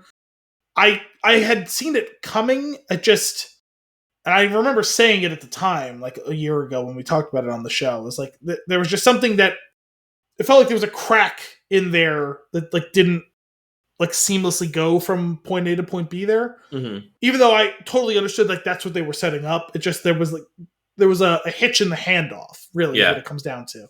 Whereas do you feel like that was redeemed at all by the explanation of him like cowering under the desk for hours? No, because he at that point I feel like he had all that time and he was so ashamed of himself that he had to lean all the way in. No, I understand that part of it. That was never my problem. My problem last season was they started showing him what happens to this guy who is clearly a genius, who was put down his whole life and is finally empowered for the first time in his life. And he becomes a petty tyrant. But it was the specifics of him just up and leaving that I thought they faltered a little bit. It's not that that's where they ended, because I think we saw that coming to whatever extent. It was just the mechanics of how it actually went down that just didn't 100% work. It's not the end of the world. It's it just didn't 100% work. So yeah, no, like those scenes showing like him, he left like a petty tyrant, right? Like he raged and then realized that he overdid it, and then in for a penny. Yeah, in for a penny, in for a pound. Like he didn't know how to get back from there, so he leaned into it. Tried to fake it until he made it. And it's like, oh, if I'm the genius I think I am, I'll just go be the coach of this other team and show everyone. Yeah.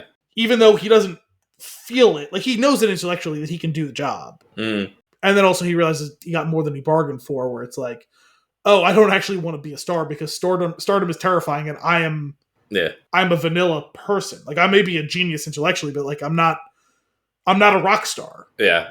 Personality wise. And so like I really liked those aspects of the story for him, like this season. I did like him and Rupert butting up against each other and him realizing like this is not what I want for my life. And him coming back felt right overall because I think he knew, like you said, from him hiding under the table like that. Yeah. He never really should have left. He just didn't know how to balance. You know what to do. Yeah. Yeah. It's something so funny about that character. Like, Nate's timid delivery in the background of scenes, of lines that you barely hear, is maybe one of the best parts of the show. Like, if you go back and rewatch something like that, like the first season, for example, knowing where things are going, you have time to like just kind of like listen to what's going on in the background and see what, like he'll just have like these lines that are mumbled that are just so funny, like where he's just shocked at what's going on, and I love it. He cracks me up. And then I was so mad at him by the end of the second season and through the second season, and I was so mad at him when the third season started. And I did like the way that they turned it back around. I did like that. Like I had understood it and was following it from the beginning, that a lot of what's going to happen with Nate has a lot to do with his relationship with his father. And there's a lot of that throughout the entire series, right? It's a lot of characters and their father. Rebecca and her father, Ted and his father, Jamie and his father, Nate and his father, Sam and his father. Like you could have named this show Dad Lasso. And like, I think all of those stories are so good. And I think, just how wonderful that scene was when Nate's dad comes into his room when he's living back with his parents, like for a short period of time there, and like that was a great exchange scene they have that just like redeems, like the weight gets lifted from Nate and everybody watching, and it's just like, and you're like, oh, okay, I can root for you again because I feel like we've made progress, and like, yeah, and I have no idea who the guy who played his dad. I have no idea who that actor is. I've never seen anything else. He's tremendous in that scene, breaking down and telling him like that. It was so strong. Yeah. Oh, such a great scene. Well, that very well written, that scene, and very well performed. And then, dude, Coach Beard showing up and not blinking for the entire performance when he's talking to Nate and just like delivering the fact that he was the one that had to bring him back into the fold, because like, and we'll get to Lasso's like whole thing with this in a minute, but like, it was going to have to ultimately be up to Coach Beard because he was the one that was like, I'm not allowing this to happen. It's okay, well, if you... He said, if he comes into this building, I'm burning it down. Yeah, exactly. But like, I love that. I love like the whole second chances talk, and like we got all of this mystery about Coach Beard is just unveiled in this one monologue. Honestly, I didn't have him being a reformed convict on my bingo card. No, not at all. Just a weird wild card is what I expected him to. To be fair, maybe in retrospect, like that, the Beard episode from last season maybe intimated that. Well, I think we always knew there was some darkness in his past, just not the extent haunted past that it was. And also maybe the masterstroke of all masterstroke of Lasso's manipulations, because he had such a. It's funny, considering his need for therapy and his learning along the way, he has such a grasp of what motivates people and how to get to it. And his super casual, oh, hey, look at what I was just happened to be looking at. And it was the video of Nate hiding under the desk that he's been sitting on for a year. Yep. And that's what it took to crack Beard. And it didn't take Ted very long to figure that out. Mm-hmm. You know what I liked about the whole thing, though, with Ted and Nate is that I don't think there's really a point where, like, Ted clearly says to Nate that, like, it's okay. And I think that was actually pretty powerful because it definitely bothered him. Like, it upset Ted tremendously, right? But I think he came to terms with it between the time that he talked about it. And like, that was part of my frustration earlier in the season, and I still have it, is Nate doesn't even apologize to him until after he comes back. Yeah, no. It just doesn't sit right with me. And I liked that scene in a vacuum. Mm-hmm. That scene was really nice. When he breaks down and he yeah. No, it is. And I do think that there is something to that, though, where, like, hey, like, yes, you can come back. Yes, you're coming into the fold. But I do think, like, ultimately, like, their relationship could never be as strong as it once was. Sure. Because of all that. And I think that that's actually what it shows by doing it that way, which I thought was cool. And also, I even felt like it was kind of a double-edged sword. I liked that the team brought him back because they knew that they needed him. Yeah, I was surprised by that when that happened, though. And specifically, like, Isaac, fine, but, like, Colin, and I always forget the name of the new kit man. Oh, yeah. But those were the two people that Nate treated the worst. Yeah. They had no reason to believe that he had changed in any way, shape, or form. No. So why would they just be going out of their way to... I think because... Nate was terrible to both of them. They don't, like, really dive into it, but Ted rubs off on people. And I think that has a lot to do with it. So these are the little things that I'm... Well, this is not such a little thing, but these are some of the things that I had issues with this season. Yeah, I'm able to get past, like, something like that, though, because I feel like it's easy to draw a conclusion based on everything else. So the only problem with that I have is, on a lesser show, I would be able to get past it. But I hold the show to higher standards because it's proven that it's capable. No. When they put the fucking sign back together and they each had a piece of it, I was like, oh, this is the Ted Lasso thing that gets me every goddamn time. And when they put it all together and he went, and there it is, number 4. I was like, fuck you, Ted. Like, it's too good. Well, it's great because it's so cheesy, but it's also perfect because he's cheesy. Yeah. And the show is, in a good way, but it perfectly fits the theme of what the show is all about. Yeah. And the theme of what the show is all about is cheesy feel-good.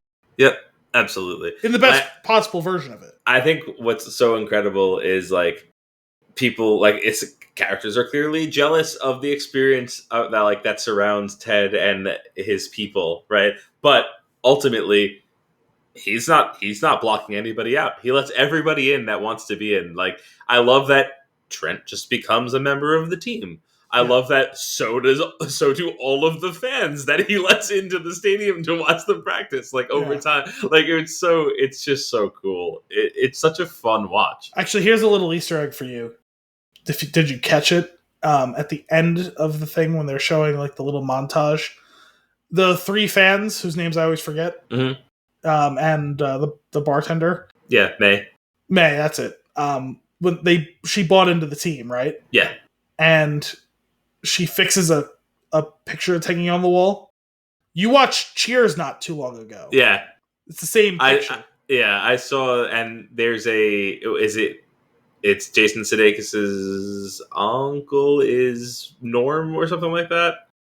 Oh, I have no idea. Yeah, there's some connection between. I just know it's the exact same picture, and it was homage to the end of Cheers. Yeah, that's cool. I have to go back to that. So we watched Cheers many nights in a row for many hours, and I'm pretty sure we only, like, made it like a third, like 2/3 of the first season. I think you finished it. No, God, no. Oh. The first season is so damn long. Like, it's awesome. I mean, we really that's really what network television was like back then. Wait, yeah. You only watched one season? I don't even think we finished it. I don't know why. Season. You talked about it for so long that I assumed that you finished the show. It was. I mean, I was really enjoying it, though. I'd like to get back to that. There were a couple of Easter egg things that I've seen over the past few weeks that I really enjoyed. Like, when Jamie does the performance. Like, to play, like, hey, pass me the ball, I'm right here. Well, it's the exact same movements that Ted does in season 1 when he tells him what he needs to do to be to actually play that part. Oh, was it? Yeah, it's like he does the whole thing, like, with the hands and everything. Well, I mean, I remember that was the whole thing that, like, Nate devised, right? Which is why he, like, just showed him Nate. Yes. Exactly. And did the whole like handing him an Oscar thing. Yeah. But yeah, like it was the he's like Jamie, you're not selling it. You gotta be out there. You gotta really be selling it.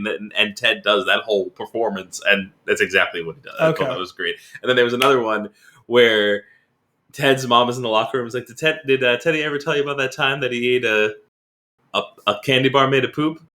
And in the first season, he goes, "There's two things I know, and one of them is don't accept a candy bar from some guy because it might just be poop in a wrapping paper or something." Like that. I don't remember that.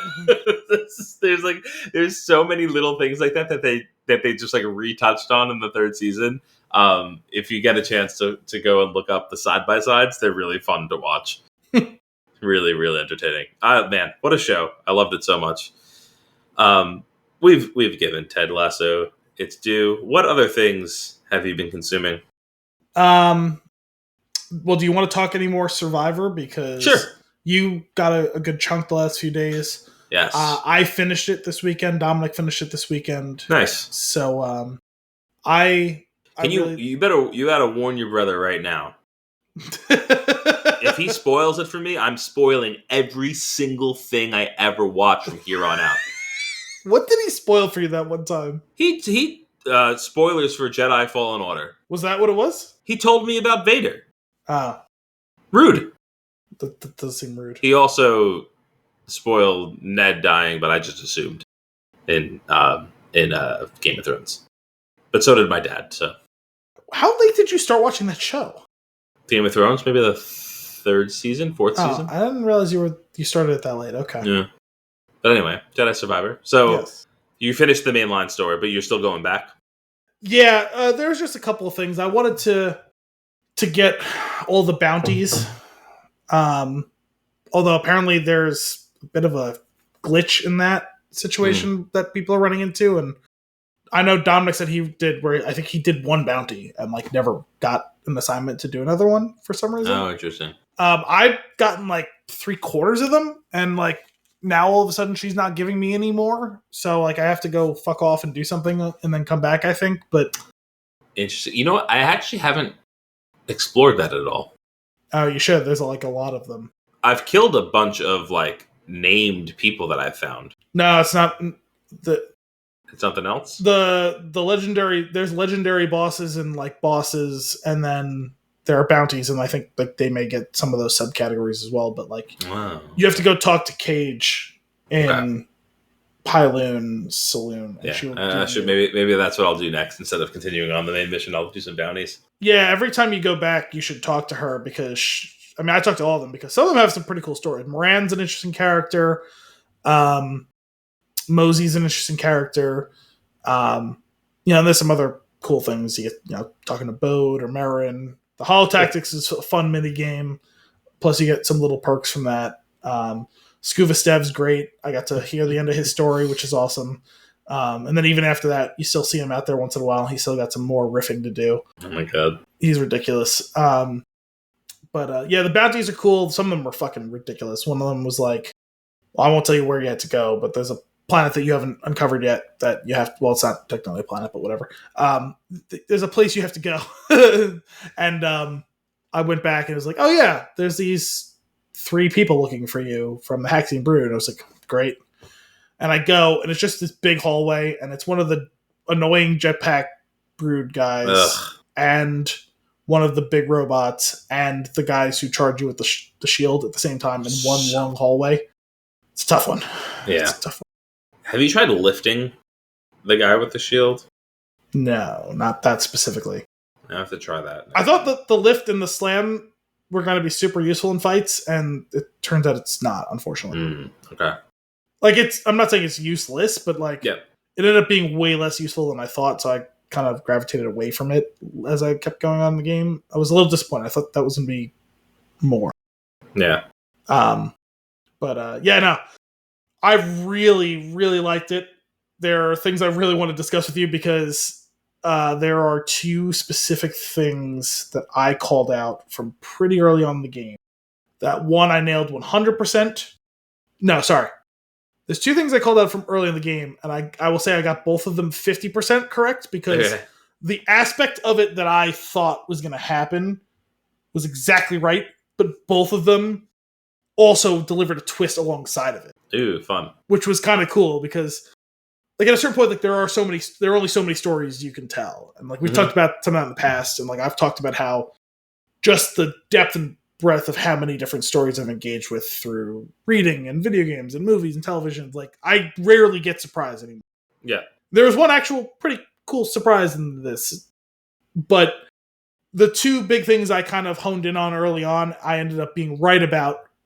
And I won't say they were telegraphed. It's just like, once you've engaged with stories in this way for so many times, like, you know what to look for, even if you don't even realize you're looking for it. But the fact that both of those things were delivered and executed in a way that felt like realistic and valid to my expectation, but also to give me just this little twist on the end of it, that keeps it fresh enough that I really appreciate. And how deep into the game are these reveals that you're talking about? They kick off the final act, I guess. Okay. How far into the game am I? Where are you exactly? Critical path-wise? I finished up with Ravis, and I went back to the top of that mountain, and I started progressing through that. All right. So, like, I'm in the sky. Okay. So, I think you could probably see that you'll know that this is where it's going, more or less. So, I don't think it's too much of a spoiler. But that's the end of the story that's been told in this game. Okay. The whole Dagon, Centauri, Ravis story. Mm-hmm. You remember that twist I talked about? Yeah. It happens a little after that. Right. Okay. And that's kind of what my anticipation was. Like, okay, I feel like right now I am approaching the end of what is supposedly the story. Yes. and so, remember when we talked a couple weeks ago, I said, I sense that there is a hard left turn. Yeah. And then I sent you that gif of a hard left turn. Yep. It happens. It's happening. Not right where you are, but in what would seem to be the wrap up after that. Okay, cool. Then you have the hard left turn, and that's what the actual final act of the game is. Cool. That's awesome. There's kind of an interlude. Like, I would say that, like, what you're going to do is kind of like the conclusion of the middle act of the story. But there's kind of an interlude that takes some time to get to the final act. Cool. Yeah, I really don't want it to end. Yeah. I think that what's going to happen is I'm going to get through this part, and I'm going to really stop for a while and do those other things so that don't finish it. I will tell you this much. I neglected my time on Jeddah to the point where when they kicked off the final act, I was like, oh, well, I guess now's the time to spend some time on Jeddah because I've basically done like 95% of what can be done on Kobo. Yeah. And I thought I had more time. Not that the game was short or whatever, because I'm like in excess of 40 hours. Yeah. But I don't know. I just for whatever reason in the back of my mind, I was like, I always thought like, oh yeah, I have more time to go back, and I just wasn't super impressed with. It's not that I wasn't impressed with Jeddah. It's just like you have to just do these long slogs to get to any place. There are some cool things to do on the planet. It's just like exploring Kobo is more fun because, like, yeah, like I fast traveled a decent amount once I got later into the game, but it's like there's something rewarding in just wandering from one section of the planet to the other, and it's not rewarding to wander Jeddah. Like, no. Okay, I haven't been to that section, or there's like a bunch of things I have to do in that section. I'm just going to fast travel and go do it, you know? But I did so much of that after that interlude and like after the kickoff of the third act. Yeah. So if you have the time, that's probably what I'll do. I would recommend doing some of that before. Well, I'll tell you this: after you finish up at the observatory, you're going to be prompted to go back to Jeddah. Oh, okay. Well, because remember, you're trying to get something from Dagon, and you're going to bring that back to Seer and Eno, and Eno. Before you go see them, just go do some exploration of Jeddah, some stuff, just to balance out the story. Yeah, I guess is the best way to say it. Because otherwise, you're going to find yourself really headlong into hurtling towards the end of it. Yeah, and like in retrospect, I wish I had done it more that way. Because where you're at, you're basically almost to the point I was at when I made that revelation for myself. But no, I really love the story. I really love the game so much. Eventually, I'll probably kick. I'm gonna unlike when Fallen Order came out. I'm gonna give myself a little break before I jump back in, but it probably won't be a crazy long break, and I'll probably give the New Game Plus a try. Yeah. Do we know anything about the New Game Plus? Do you get to keep all of your unlocked perks? Yes, actually, when you finish this game, it tells you it's like you keep everything. You get some new like cosmetic stuff. Like Cool. I think you can do like the red lightsaber, and like I think you get like Inquisitor garb, like you did in the first game. That's really cool because I like that. Like the perks that you actually are like unlocking with the skill that you've earned aren't like you can do all of them without like breaking the game. Yeah, and well, to increase the challenge, it gives you an option. I think you can toggle it on or off, but when you start the New Game Plus, you can make it so that the beginning of the game has more challenging enemies from the start, because obviously you'll now be kind of overpowered. Yeah, to what you. I kind of like the idea of starting the game off being wildly overpowered, though. Yeah, so like you can toggle it on and off. So like you know, it's up to you if you want to like have that like Force Unleashed power fantasy of just I'm just gonna tear through legions of stormtroopers, like go for it, and then switch it on. And instead of fighting like that one guy, you'll fight like those 10 guys or whatever. Yeah, I will say I had found the wisdom perk. I feel like fairly early on in the game, and I've used it ever since. And I've just been plowing through skill points because of it. I never ended up using that one, and I still got a lot of. Like, I mean, like you kill. Like sometimes I'll pick up I'll just kill a boss, like a random boss, and like I'll level up 3 just by killing him once. Like, and I think that's so cool because like I got that little boost on me. But yeah, I gravitated more towards gameplay specific stuff because I think I'm playing a level higher than you. I'm playing on this, not the highest, but okay, so we're playing the Jedi Master or whatever. Okay, yeah. So I think Dominic played on Jedi Knight. Amateur, but yeah, I don't know. I mean, at the end, the quote unquote end of the game, I have the crossguard fully upgraded, the blaster fully upgraded, the dual wield fully upgraded, the all 3 force trees fully upgraded, the light, like the health tree fully upgraded, and half of the single blade fully upgraded. Do you use the single blade at all? No, it's just I figure like at a certain point I had the points, so it's just dumb to get into that. So if I play New Game Plus, I guess I'll probably fill up all of the trees at that point. So. Yeah, that's my hope. I want to max it all out. That's cool. It's so fun. It's such a fun game. Cool. All right. What else are you consuming? You want to hear about this dreadful movie I watched the other day? Yeah, I do. I really do. So, did you hear about the movie Barbarian? Yeah. Came out last year. Mm-hmm. So, my sister had a friend of hers from college. She had moved away last year. She was in for like the week. She was by us for the weekend. She, we were out by the pool on Sunday because it was a nice day. It was the first day we were actually going in the pool this season.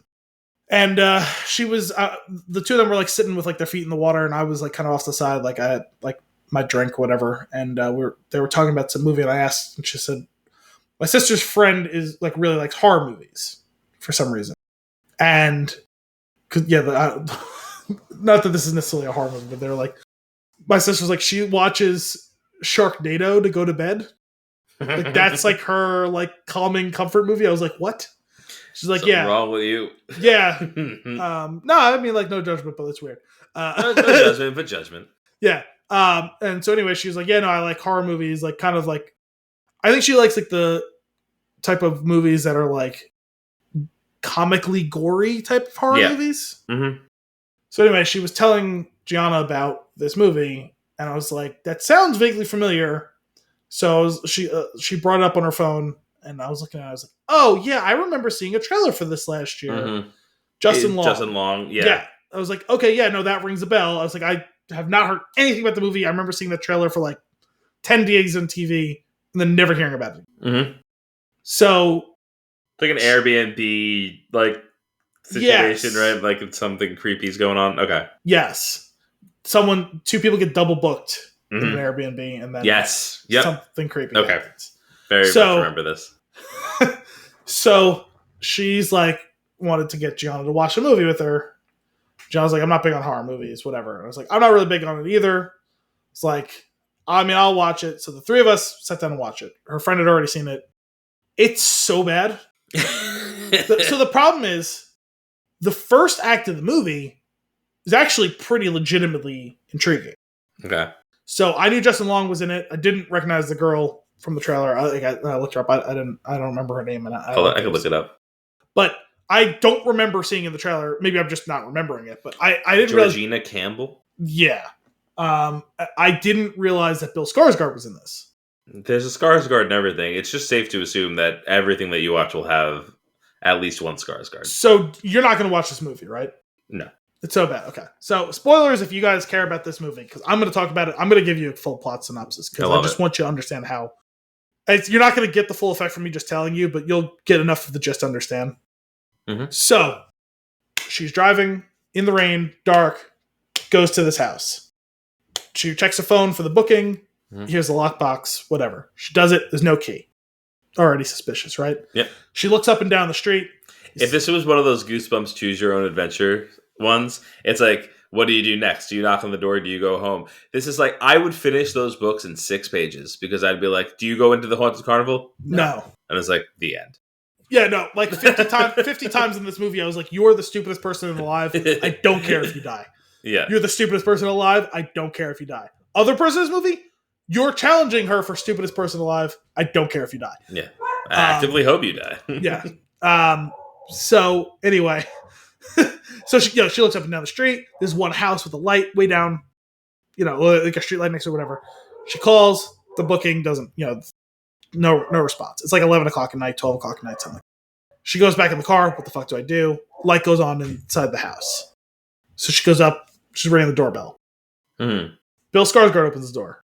Who are you? Who are you? They figure out they're both booked. One booked on one website, one booked on the other website. Mm-hmm. So he's like, hey, why don't you come in? We'll figure it out. Like, it's pouring raining out here. Mm-hmm. She's an idiot, and she goes in. Yep. Yeah, she calls again from the number she has. He's calling from the number he has. No response. He's like, listen, I'm not leaving you, to sleep in your car. There's a convention in town. You're not going to find a hotel. She does look around. She can't find a hotel. Mm-hmm. He's like, why don't you take a shower, wash your clothes? You can sleep in the bed. I'll sleep on the couch. I won't feel right. Yeah, I'm the one being put out because I'm already here. I've been here for a night, but whatever. I'm trying to do the right thing. So, he makes her tea. She doesn't drink the tea. Mm-hmm. She goes to take the shower. Maybe the only smart move so far, right? She comes back out. Oh, there's also been a couple of weird jump scares where he's just looming. Oh, God. Doesn't do anything, but he's just there. Yeah, it's just tricks of cinematography, right? Yeah, she'll close a door and you'll see him behind it. Yeah, exactly. Right? Yeah, okay. So she comes out of the shower and now he's sitting at the table, which is it's a hard right turn from where she comes out of the hallway. He's just there with a bottle of wine, which he had mentioned earlier was left by the host. Mm-hmm. Ribbon on it, and he's like, I woke up. I'm up now. This is a weird situation. I can't go to sleep. I want a glass of wine to calm my nerves, go back to sleep. I was going to pour you a bottle, but I saw you didn't drink the tea. So I didn't want to open the bottle if you didn't see me open the bottle. So sure. Do you want some? And she's like, no. He's like, do you mind if I have some? Go ahead and do whatever you want to do. So he pours the wine. They sit down and talk.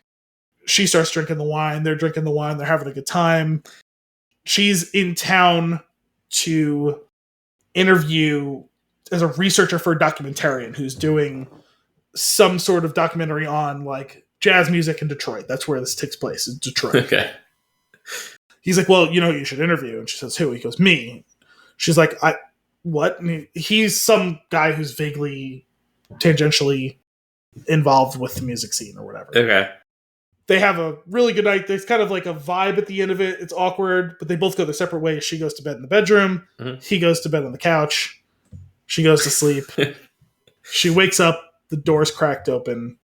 You've been getting dark, ominous tones. Yeah. You've been getting faster tones off and on. She goes out. She hears this weird sound. So she goes out into the hall. He's making these crazy sounds, so she's like getting closer and closer. He wakes up. Why are you looming over me? It's totally a normal thing. Now she's the one who's being weird. Now she's creepy. Yeah. Yeah. So she goes back to bed, closes the door. She wakes up. She slept through her alarm. There's a note on the table. Hey, I had to run out and do whatever. I'll see you later tonight. She goes, does the interview. It goes great. She's probably going to get the job. I'll call you later. I'll call you tomorrow, whatever. She comes back. He's not there. And there was, I don't know what, she hears a sound or something. The basement door is cracked open. Of course it is. So she goes into the basement. The door closes behind her. You never go into the basement. Never gone. She left her phone on the table. You know what? We're going to take a brief pause here. I went on my first work trip when I was working at the company that was based in DC. They put us up in an Airbnb. Yeah, I remember you told me about that. There were 4 of us. The place I was convinced was haunted. We were leaving the final day. We were all waiting in the living room for everybody to come down. Everybody came down. We were about to leave, and we hear creaking sounds coming from the basement, and then we hear the door from the basement open, and we all went, nope, and we left. And that's what you do. You leave. Oh, by the way, important detail I forgot in this synopsis. In the morning when she goes out to her car, when she came in and she drove through, you didn't see a single house, like I said, except for the one down in the distance under the streetlight. In the morning, there's a million houses on this street, all burned out, decrepit, broken. No one lives on the street. Okay. But you didn't see any of that when she drove in at night. Because it was dark or because it wasn't there? Tomato. Go on. I gotta hear where the rest of this goes. So she goes into the basement. She left her phone on the table. Sure. The door closes. She can't get the door open from the basement. She can't get the window open to climb out. She can see out to the front street. She's freaking out, but there's nothing actually weird happening down there. Whatever. She's just hoping that Bill Skarsgård comes home so that she can call up to him. She's looking around the basement. She sees there's this weird rope, and it's attached to a hole in the wall, and she pulls it open. Okay. Pitch black down this tunnel. Naturally.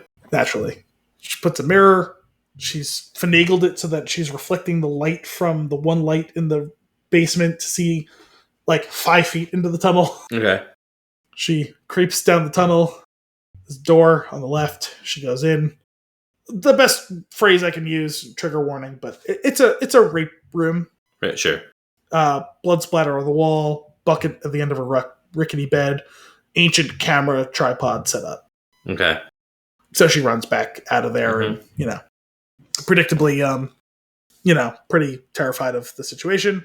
Try to get out, can't get out, all that fun stuff. And eventually he comes home and she's banging on the window. So he comes to the window.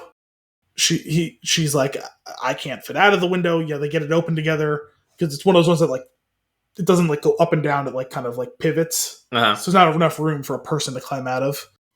So she hands him the key to the front door. So he comes in, he gets her out of the basement. She tells her, listen, I found this fucked up room.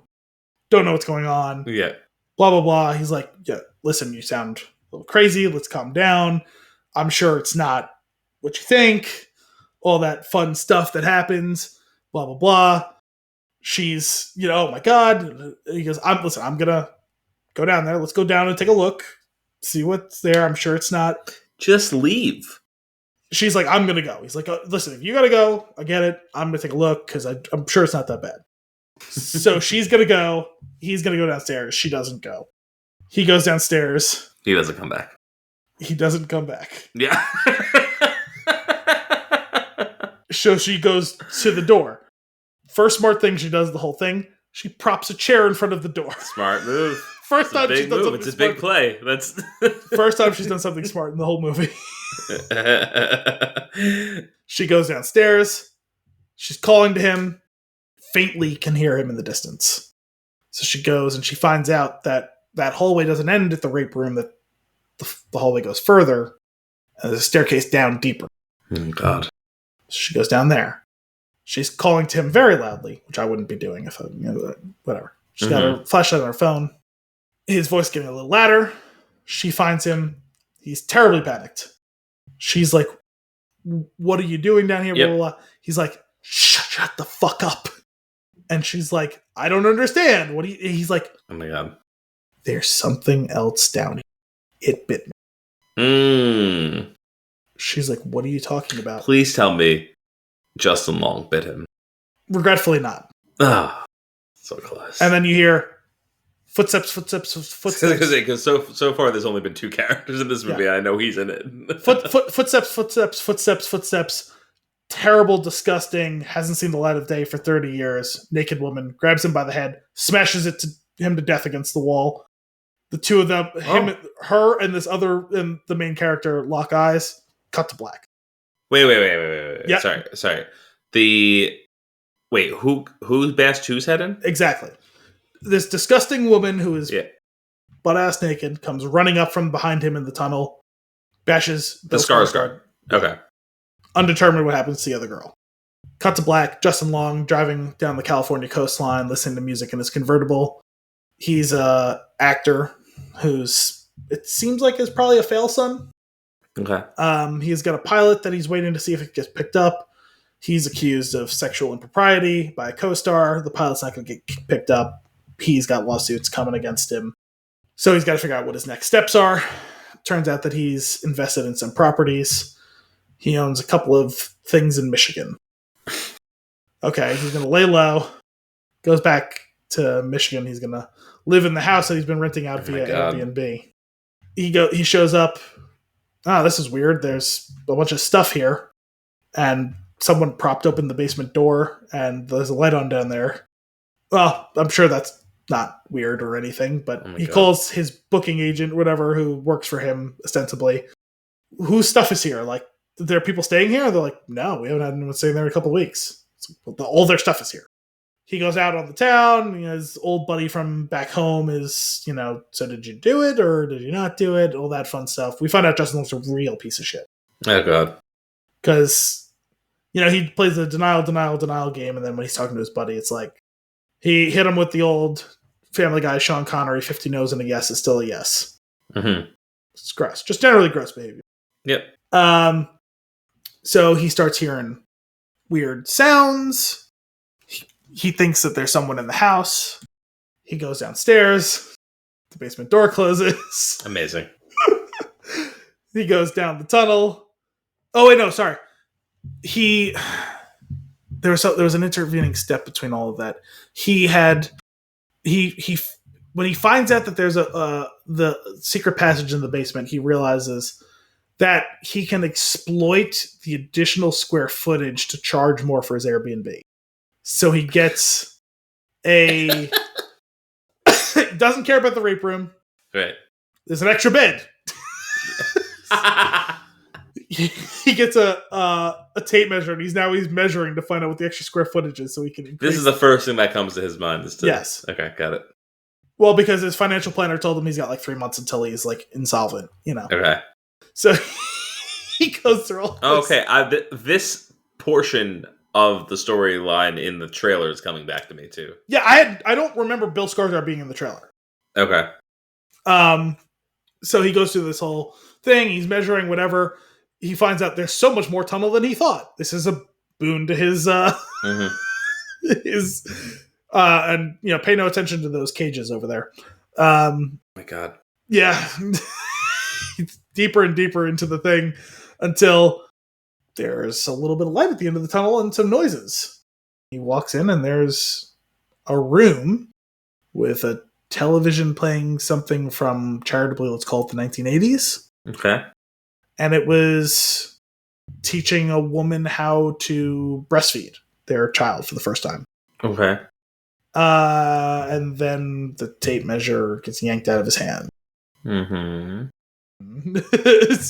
And he gets all twisted up. His flashlight is now flashing, strobing instead of working properly. Classic horror movie tropes.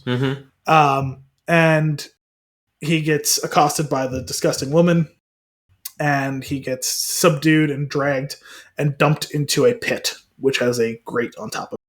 And he's next to the girl from the beginning of the movie. And she's like, shut the fuck up. Just be quiet. And he's like, how long have you been down here? And she's like, I don't know. Oh my god. She's like, but all I know is that if you piss her off, that's when things get bad. Just be quiet. And then the disgusting woman starts putting a bottle down for them to feed. Yeah, this is where it stops getting intriguing and it just like leans into disgusting. Atmospheric and thrillerish into the disgusting, terrible, like comically bad horror part of the movie. When it fades to black and Bill Skarsgård dies, it's the end of the movie being any sort of interesting or good, unfortunately. Okay. So yeah, she just wants to be a mom, is what it turns out. Okay. She's trying to breastfeed she's trying to bottle feed them, and Justin Long refuses. The girl accepts. So Justin Long is then dragged back out to be breastfed by the disgusting woman, which was disgusting.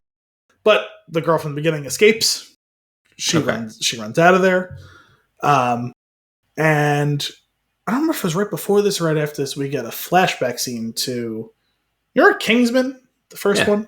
Remember that creepy guy who drugs them when they're supposed to go seduce someone at a club? He's been a couple of things. He always plays a creepy guy. British guy. Okay. So he plays a creepy guy in the 1980s in the suburbs of Detroit. And he's doing a very Dexter-esque job of buying plastic sheets and other oddities at the supermarket. And then he comes back to his house and you hear everyone's moving out of the neighborhood because we've all been laid off and all that, classic, Rust Belt type of stuff, which, is a real thing. And it's that house that he lived in when it was more idyllic. Okay. 40 years ago. And so she escapes, and the disgusting woman hears her escaping, and she chases her. She breaks the window in the basement, crawls out, just barely gets out. Oh, when she'd come back after the first night, after the interview, there was this guy down the street who was like running down towards her and like screaming at her, and you think he's like a crazy homeless guy who's going to attack her, and she barely gets in the door and locks it for herself. That guy helped drag her out of the basement. So he was actually trying to warn her not to go back in there. Gotcha. Classic twist. Yeah. And he's like, we need to get you out of here. Don't go anywhere near here. Anytime it's dark, she comes out. Oh my god. Yeah. So he knows the deal. She comes out. Yeah. He's like, she comes out. You don't want to be here. He goes, I live down here by the water. I've been more or less okay over there. Why have you not moved? He's homeless. Oh, okay. He actually is homeless. I thought you said like this. Oh, okay. Got it. No, it seemed like a homeless crazy guy who was going to attack her. He was trying to warn her. Okay. He is homeless. He lives in like one of these burned out building houses down by the water. Okay. Like down the road. And so he kind of gives her the very short story. Yeah. She's down there. It's weird. This is a terrible place. Leave. Don't ever come back. There's no reason for you to be here. Whatever you think is in that house, you don't want to be a part of it. And she's like, there's an innocent person down there. He goes, it's too late for him. Just go. Yep. Just go. She doesn't go because she's fucking stupid. She does leave briefly. She goes to a gas station. She calls the cops. The cops treat her like she's a crackhead. She's like, I have been abducted and I've been missing for I don't know how long. Weeks, I guess. And they're like, what do you mean? Like, she clearly looks like she's been manhandled, but I can understand if they thought maybe she was on drugs. She's a little delirious. So they take her back to the house and they're like, first of all, it's the only functional house in this entire burned out neighborhood. Yep. Yeah. They're just generally shitty to her. They're like, the only evidence we have here is that you vandalized this house. Because there's the broken window. And they just up and leave her because apparently they have better things to do. Oh my god. She goes back in to get her phone and keys. Well, to be fair, she couldn't leave. She needed her car keys. All right. She goes back in to get the car keys. And then also to try to save him, I guess, maybe? But then she goes back out to leave, and the crazy, disgusting woman comes back out. Because it's now dusk. Okay. And she rams her up against the building with the car. Yeah. Wait, who rams who? The normal girl rams the disgusting woman against the house. Yeah. Meanwhile, Justin Long has now realized that she's been gone for a while, has found his way out, and he's. Oh no, sorry. He had escaped, and she was chasing him down. But he gets to this door at the end of this tunnel, and she backs away, and that's when she hears what's her name out there, and she goes to go try and get her. So he's left alone to his own devices for a little while. He goes into the room, and the weird guy from the flashback is on the brink of death on this bed. Okay. And he basically doesn't speak English at this point. I guess he probably hasn't spoken in years. Mm-hmm. He's trying to signal something to Justin Long. He's like, I don't know what you want from me exactly. He gives him some water, and he's like, I don't really want the water. And it's like, oh, well, I don't know what to do for you. So he goes around, and there's a TV. There's a million videotapes up around. He starts putting the tapes in there and realizes that this dude's been kidnapping and raping women for decades. And, just constant situation of incest and all that fun stuff. Jesus Christ. Yeah, so this is like his daughter or granddaughter, who knows? This disgusting woman who's down there, right? Oh my God. Yeah, and Justin Long's like, oh God. Yeah. And the guy pulls out a gun, and he's like, what do I do here exactly? And then the guy kills himself for, I'm not entirely sure what reason. Okay. I think he was on the brink of death. I think he just wants to end it. Okay. So Justin Long takes the gun, goes out, and then accidentally shoots the girl from the beginning. Oh my God. Because he thinks she's the disgusting one, which, fair enough, because it's pitch black in there. Mm-hmm. Realizes what he did was wrong. He's like, oh my God, I have to save you. He's like, trying to turn over a new leaf. He's like, I've done so many terrible things. Like, I have to try and do one thing right. He drags her out. They get out to the car. Of course, she's no longer pinned up against the building. She's gone missing. Mm-hmm. The disgusting woman. They start walking down the street. The car won't start. All those fun things. And they find the homeless guy. The homeless guy brings them into his little sanctuary. It's a fence around it. They're inside of a concrete building. They're like, we need to get her help. He's like, I accidentally shot her. I got to make this right. All that stuff. He's like, she's either going to survive or she's not going to survive the night because we can't go walking out in the street in the middle of the night because she will kill us all. If she's here in the morning, we'll go get her help. She'll be fine. Yeah. It's like, oh my God. Come on. How bad could it be? Like, listen, you don't understand. You don't want to get involved with all that as she bursts through the concrete wall directly behind him. Amazing. There's a struggle. She's behind him. She's pinned his arm down, and she's holding him from behind. She tears his arm off. Yes. At the shoulder. Yes. Now, I'm laughing at this point. Yeah, because, what? Mm-hmm. Beats him to death with his own arm. Yes. Justin Long and they're at there's the water treatment plants. Justin Long and the other girl are trying to climb to the top of the tower because that's the best way to escape. Right, you got to go up. Yeah, spiral staircase, all that fun stuff. Mm-hmm. And they get to the top, and she's like, "Take out the gun, shoot her." He's like, "Oh yeah, you're right." Takes out the gun, drops it off the thing. Oh my God! I knew what you were gonna say. It hurts. So she's coming up. Mm-hmm. Justin Long turning over the new leaf, saying how he didn't want to do anything wrong, bad anymore. Like, he really did. He had a come to Jesus moment. It lasted for 90 seconds. Perfect. He's like, we can't escape, but I can. And he throws her off the thing because the disgusting woman just wanted to care for someone. And so the disgusting woman follows her off the ledge to try and save her as they're both falling. Oh my God. They both hit the ground at the bottom. Uh-huh. No joke. It's in excess of 50 feet. Uh-huh. So Justin Long walks back down. Oh my God, it's so sad. The girl from the beginning is still alive. I'm so sorry. I didn't want to do that, but well, you're still alive, so let's see if we can. Oh my God. The disgusting woman pops up, of course, again, and grabs him and gives him the Viper treatment via the mountain, gouges his eyes out with her fingers. Okay. And then, with the leverage involved with having her thumbs inside of his skull, peeled his head in half. Perfect. Yeah. Perfect. And then the girl from the beginning shoots her in the head. Okay. So she gets out. Yeah. Good for her. Stupidest fucking movie I've ever seen. Yeah, it's really bad. Yeah, it was. That was just extremely entertaining for me, though. Yeah, in a 10-minute version, sure. Yeah, I also feel like I very vividly like conceptualize everything that happened. The way You could like see it in your mind's eye. Happening. It's wonderful. I'm so glad that you watched that. I'm so glad that I didn't watch that. Yeah, I'm glad that you didn't watch it either. I wouldn't ever subject you to that. I was doing it in this form because we're not doing it for the show. Yeah, I can't remember it. You watched Tusk. No, I did mention it that night though because John's friend was like, oh yeah, Justin Longwood. I was like, yeah, no, like he was a comedic actor for like 15 years, and then he decided to do terrible horror movies for some reason. And I mentioned Tusk, and she hadn't been aware of that. I was like, well, if you like terrible horror movies, go watch that. I guess. Please. Can you guys just watch that and then let me know? I don't want to watch that. Oh, I never you wanted need to watch now. It. No, I never wanted to. But the fact that you watched this, I think you would really enjoy Tusk. I didn't know it was going to be as bad as Tusk. I didn't like this movie. It was terrible. I'm so mad I watched it. I know, but I feel like compared to this, Tusk is fantastic. I doubt it.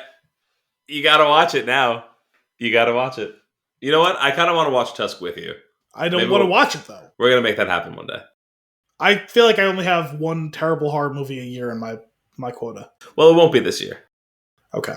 But we'll watch it together. Because I own it, and I've only watched it once, and I feel like I'd like to watch it again. That feels like more than... The thing is, there are actually some good performances in it, too.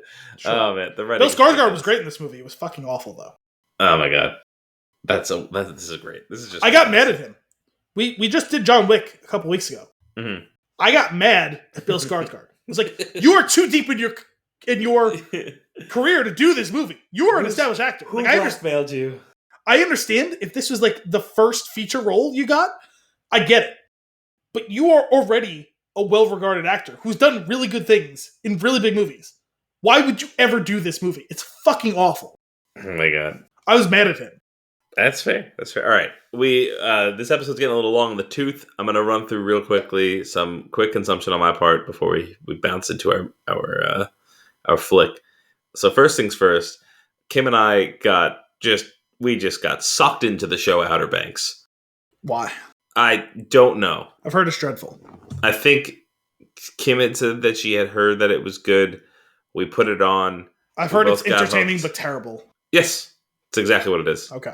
And all I want to do is keep watching it. It is bad, but it is entertaining. It's potato chips. It's potato chips. Yeah. It's so bad for you, but you just keep eating. Oh yeah, so good, so bad, so good. Yeah. So hooked on that absolute nonsense.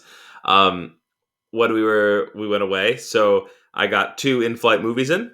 I am happy to report both movies came back as 8s. Okay. On a plane. Plane 8s? Plane 8s. Okay. Plane 8s. The first of which was the Darjeeling Express, which is I don't know that I even knew about this movie. The Darjeeling Express or the Darjeeling Limited? Limited. Sorry, the Darjeeling Limited. Yeah, you texted me that the other day, and I meant to follow up, and I forgot to. The Wes Anderson movie, right? Yeah. Did not know about that one. I never saw it, but I'm aware of it. Typical Wes Anderson hijinks. He's got a new one coming out, Asteroid City. Something, yeah. I don't know. I really enjoyed it. Very silly, like deep. There's like, it's like a snapshot of like it takes place over like a short period of time, but there's a lot of history between the characters. They're all brothers, and like you're like you're starting in the middle. You're getting a little bit of a taste of like how they got to where they are and where they're going. And I don't know. It's whimsical. It's fun. It's one I've wanted to get to for a long time. Just haven't got there yet. Yeah, it's worth it. It was a very entertaining movie. And I would happily do that on the show if you watch it. Okay.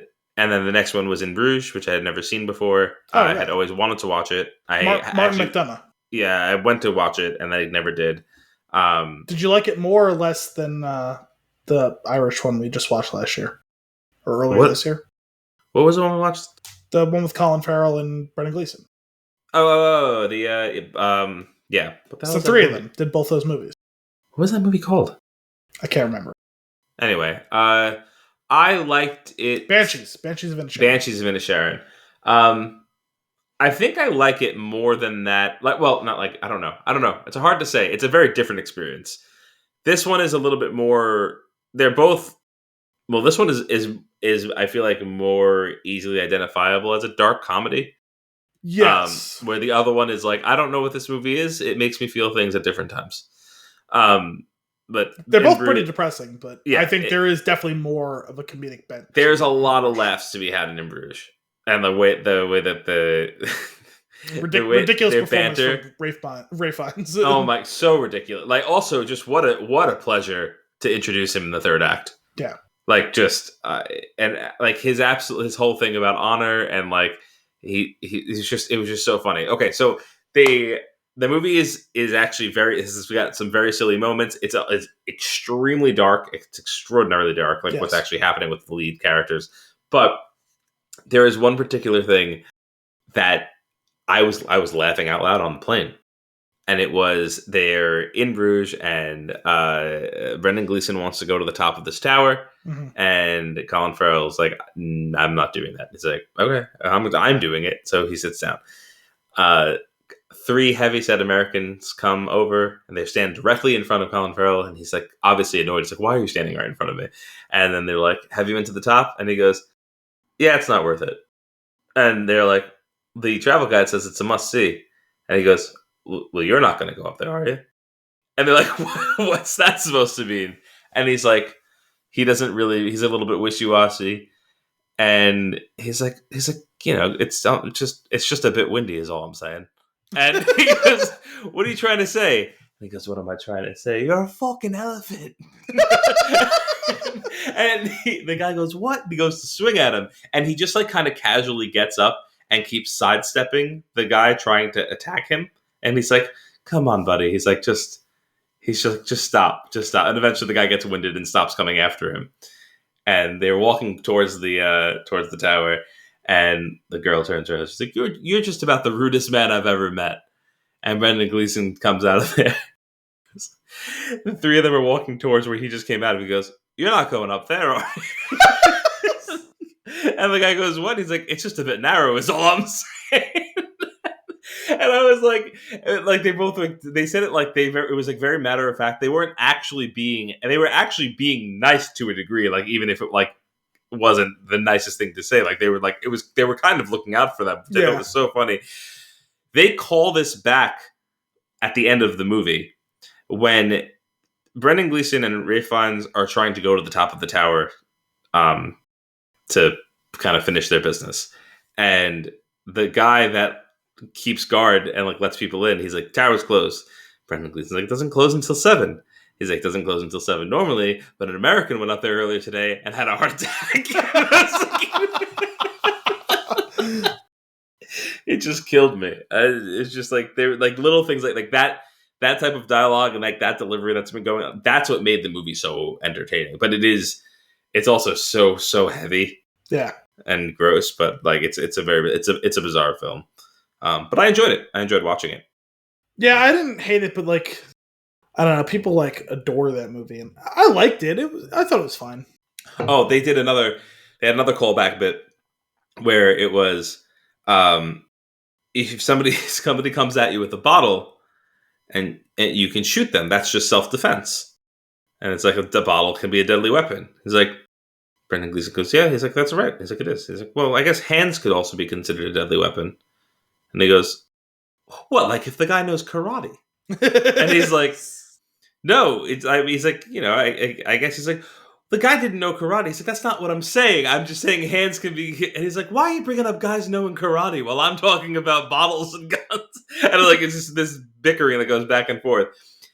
Like maybe 20 minutes later, there's a scene where they're in Colin Farrell's in a restaurant with a date, and she goes to the bathroom, and this table next to them starts complaining because she's blowing smoke in their face, and he's getting annoyed. He ends up decking the guy in the face, and the woman that he's with goes to swing at him, and he just avoids her, and then she grabs a bottle, and he goes to swing it at him. He goes, "Bottle!" And he punches her in the face, and he goes, "It's self-defense. She had a bottle."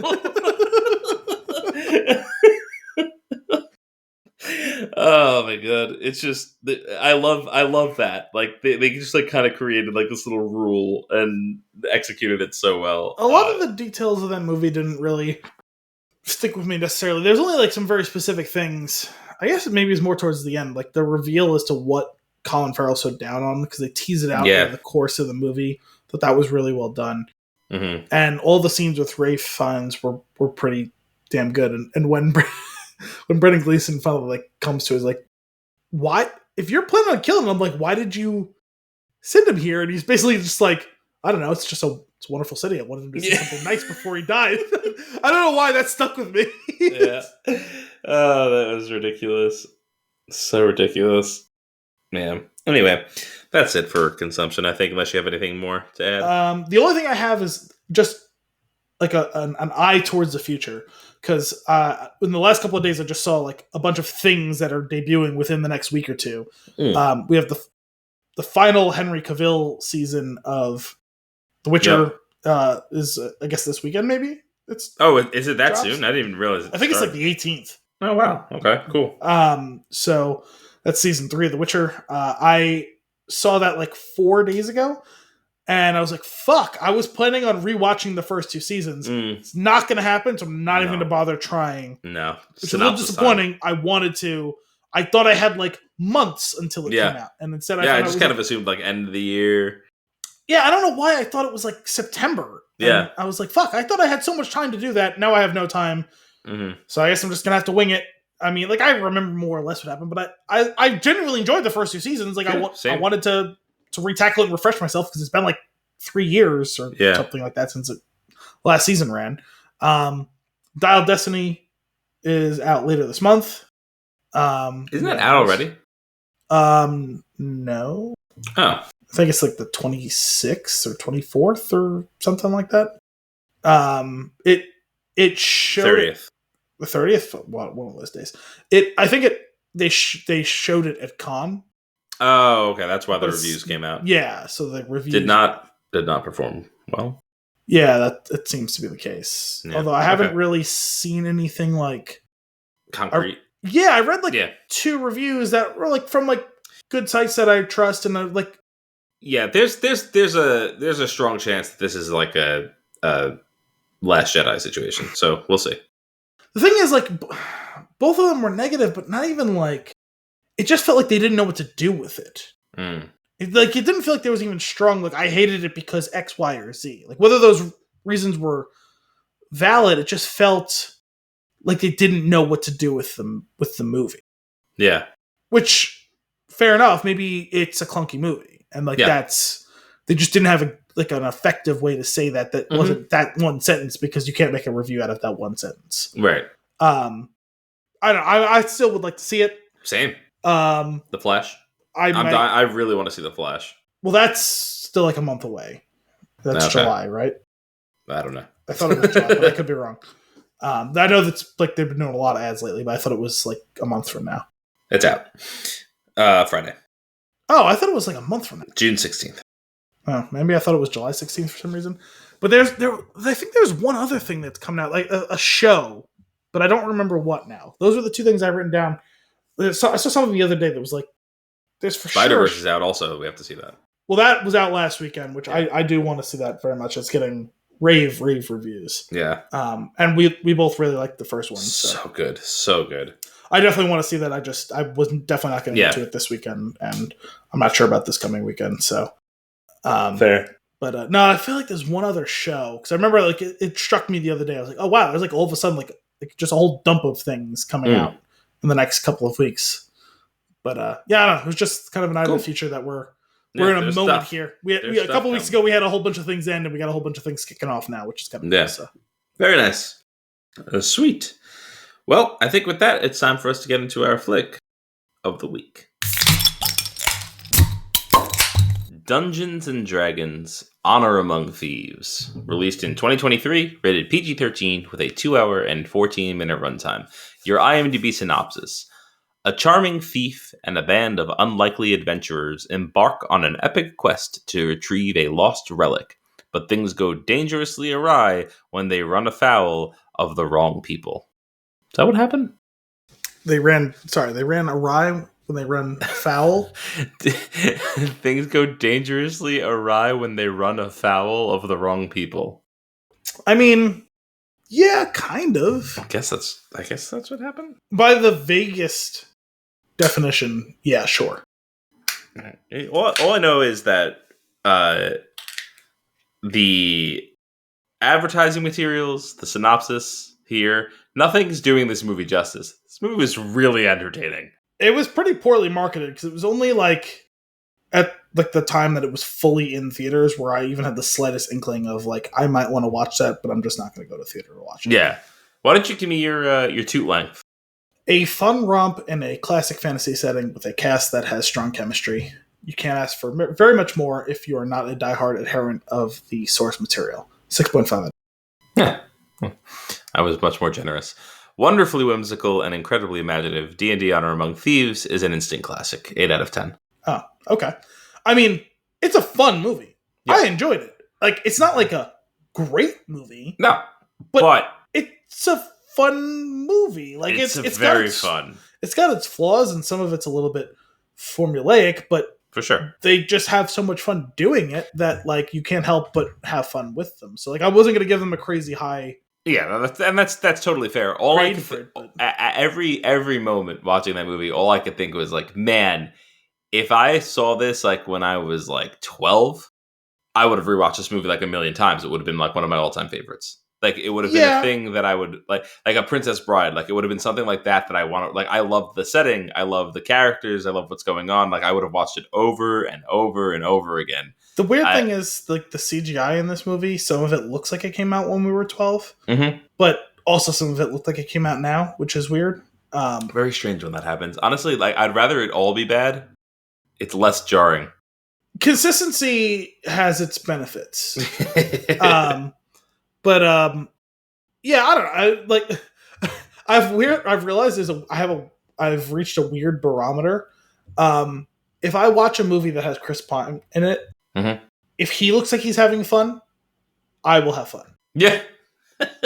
No, that is so fun. I'm so glad you said that. I don't like Chris Pine. Like I feel like all in all, it's like it's a Bethesda thing where I was like, I thought I liked him, and I was like, no, I liked this movie that he was in. Oh, I don't think I actually like him. He seems to bother me in everything he's in. And then I watched this. I was like, I don't hate Chris Pine in this. I really don't hate Chris Pine doing his best Jason Bateman. I like Chris Pine. I don't think he's necessarily like a great actor. I don't think he's a bad actor. I think he's fine.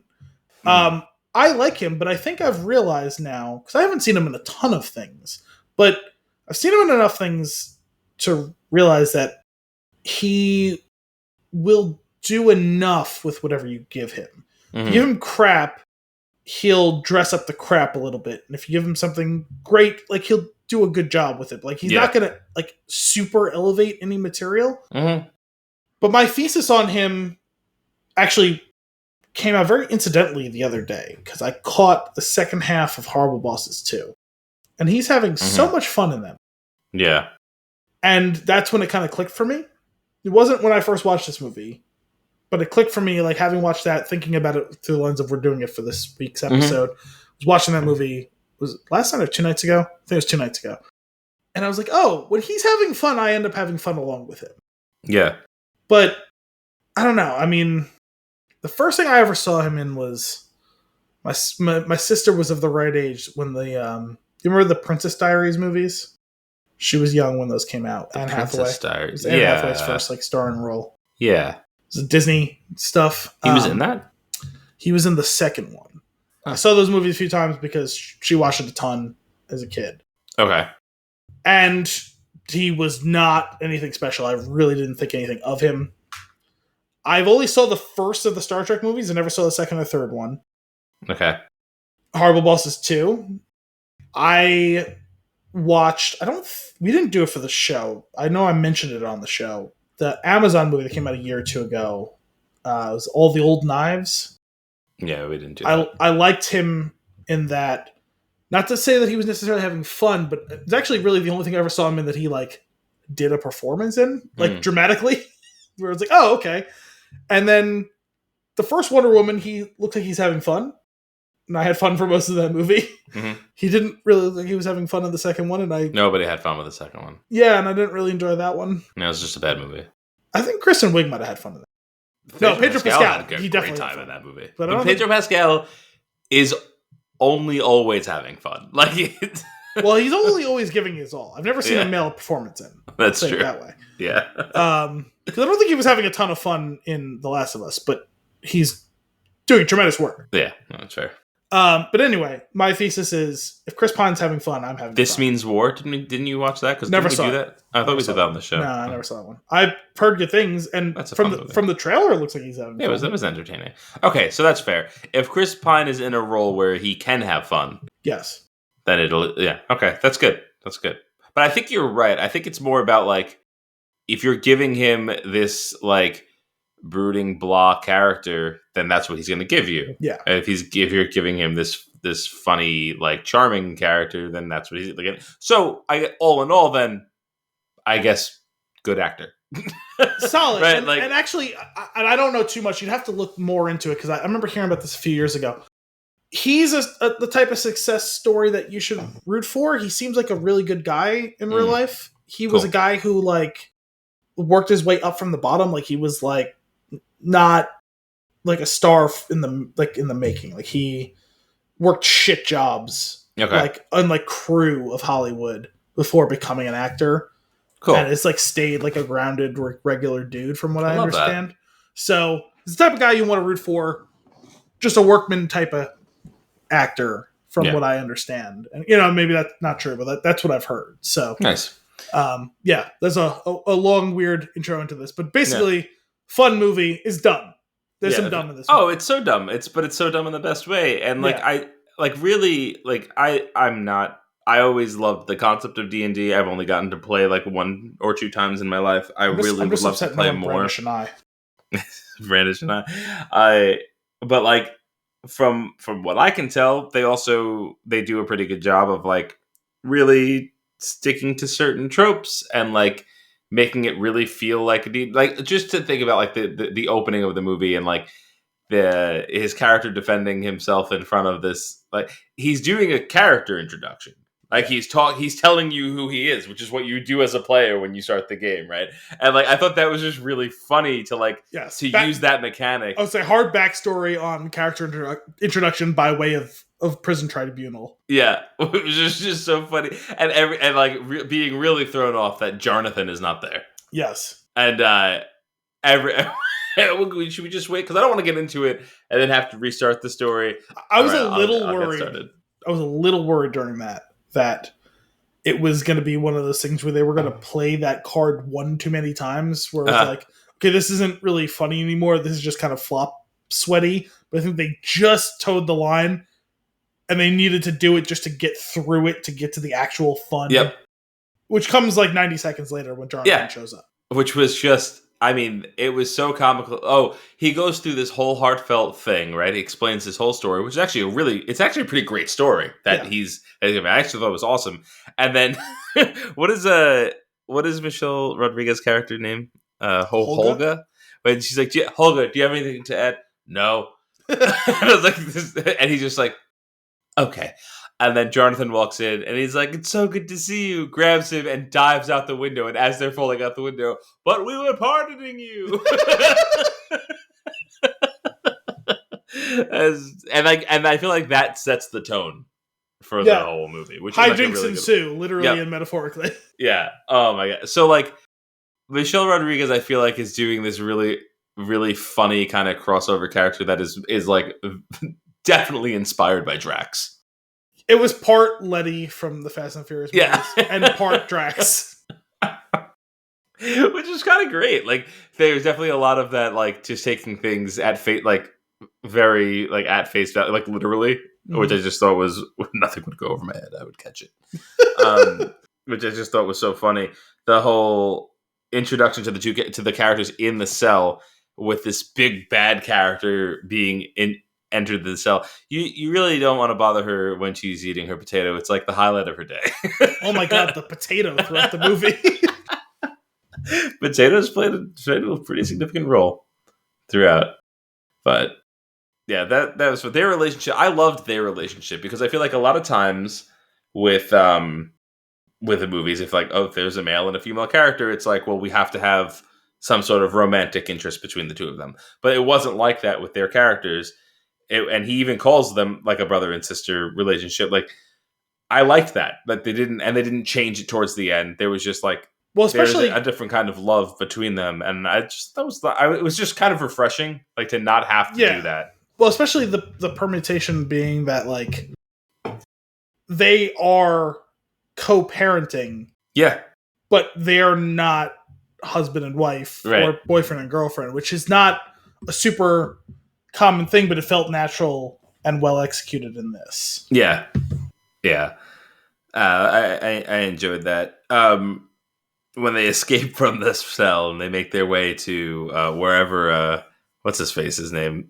Hugh Grant's character, who, dude, lately this guy is just having a blast in his career right now, right? Like, I feel like anything that I've seen him in, like in the past like 5 years or so, like he's just really enjoying himself. The extension of the Pine thesis is the Grant corollary, where if Hugh Grant is playing someone disgusting and he looks like he's having fun doing it, I'm gonna have fun watching him. And that really, so like the sneaky starting point of that is, because the way I think of it is the gentleman on. But this starts with Cloud Atlas, because he's disgusting in Cloud Atlas. Yeah, he is. In every role he plays 4 different roles in it. He's disgusting in all of them. Yep. And just like chewing up scenery. And like I think the most distilled perfect version of it is the gentleman. But like this one is it's a good passing of the baton from that. And I think he's in that new one that came out, the new Richie movie with Statham, Operation Fortune. I think he's in that too. So I'm assuming that's going to be discussing it as well. Can't wait. Absolutely just having a blast. Yes. The Red Wizard, the creepy ass character that's with him. Yes.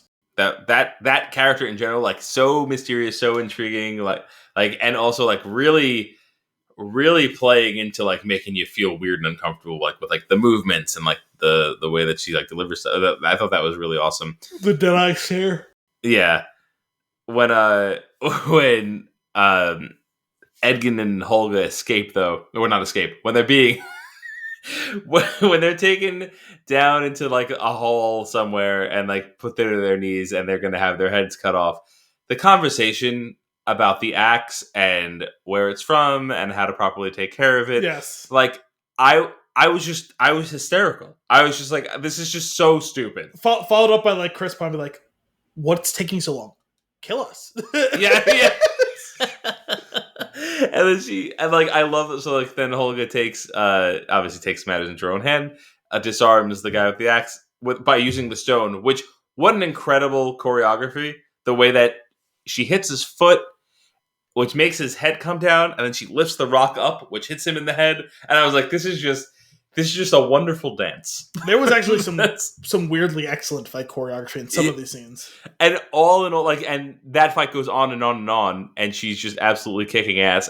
And in every portion of the scene, somewhere in some corner of the screen, you see Chris Pine just still trying to cut his ropes. Yeah. He's like, you got this, right? Okay. He's got him. We are so gonna get you. It's funny because I have to balance like my Dragon Age knowledge of like where bards are really good fighters versus like what historically in fantasy, like a lot of times they necessarily aren't, because he's not much of a fighter in most of the movie, and like in The Witcher, like Jaskier is not really much of a fighter either. Yeah. Yeah. Meanwhile, like the bard is supposed to be more like accessible to all of the things. Yeah, I feel like. But they're supposed to be a jack of all trades, which means like like they're not going to go toe to toe with like a warrior, but like I'm a planner. They can hold their own. Yeah, and like he sometimes struggled to hold his own. And what happens if the plan fails? And I make a new plan. So you make plans that fail. All right, plan C. That's just plan A again. Yeah, but plan A's got some stink. Plan D. Isn't plan D plan B? Plan B's got stink on it. That was like that whole, when they got into a groove towards the end, like it really was comical. That's what I'm saying, is like once they got the full group together and they go through their arc of we don't trust each other, things seem really low, and then we find our inspiration get back on the horse collectively, they just take off. Like the chemistry of the four of them from then Isn't that though? Like, I mean, from my experience, so that is kind of the D&D experience. I feel like you have to get your footing as a group of people, and then all of a sudden you're having a really good time. Well, also, if you squint, they modeled this after Guardians of the Galaxy. Yeah, that's fair. If you watch, they go through the same like twists and turns and foibles in the first 2 acts of this movie, and they're seen on the beach when he gives his speech about failing. It's exactly the same as Star-Lord's speech in the first one, and they get together on Yondu's ship, and they decide that with 12% of the plan, they can take down Ronan. It's the exact same beats, which is probably why we like this, because it's the same thing, action and comedy, and I just love a bit of cheese. That mixture is just, that is a... Get us every Give time. me that movie any day. Like Absolutely. that type of movie any day. It's fun. Those movies are fun. It's so fun. A little bit of feel. Yep. A lot of laughs. Success. Yep. So the corpse digging and asking the corpses questions did a full Family Guy. I gotta be honest, I dozed off a bit for those 8 minutes. And that's fair. They did it once, and I thought it was funny, and then they were clearly going to keep doing it, and I was like, oh my god. But the reasons that they had to keep doing it got more and more funny. I remember that they were going to wake up corpses. I don't remember the scene at all. So, okay. So the first corpse they wake up, all right, we have 5 questions, right? Yes. That doesn't count. Does that count? Yes. Damn it. He's like, stop asking questions. I was like, don't answer. He's like, don't answer any of my questions unless I'm addressing you. Okay? Yes. And he just collapses. and the sorcerer that's with him, he's like, why did you make him answer that at the end? Like, why did you do that? So they dig up another one. They start asking questions. They're trying to find the helmet and who had it last. And so they got up to one where they seemed like they were really on track to find out where the helmet was. And it's like, yeah. And then he handed me the helmet and told me to guard this with my life. And that's all I remember. And he's like, in this flashback, they show you the guy get cut in half. And Chris Pine, they only asked him 2 questions at this point. And Chris Pine lifts the rest of the coffin up and sees that it's only the top half of his body and realizes that he's the guy that got cut in half. Yeah. And that's why he has no... And he's like, okay. And he just starts walking away. And he's like, still alive. So he starts asking more, just throws a couple random questions at him to make him collapse again. And they keep going further and further. And they open one. They finally get a name. So then they find the person of that name. They open it up. The guy starts talking, explaining to them his situation. It was the day of the battle. I was like, how did you die? It's the day of the battle. I got out of the tub, and I remember because I got out of the tub and I slipped and I fell and I hit my head on the tub. And it's very violent the way that it happens. It happens so fast. He gets out of the tub, he slips, slams the back of his head on the tub, and he's like, okay. And then you went into battle. He's like, no, I died. And he goes, oh Christ. And he's like, and he just walks away from that one. And they start over. He's like, aren't you this person? By this name, he's like, oh no, I'm so and so. That last name.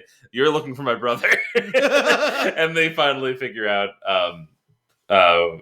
who to talk to, and they get their information. But that might have left you with the weird not understanding what was going on in the final credit scene. But they didn't ask the last corpse a 5th question. Okay. And in the credits, he's like, "Hello."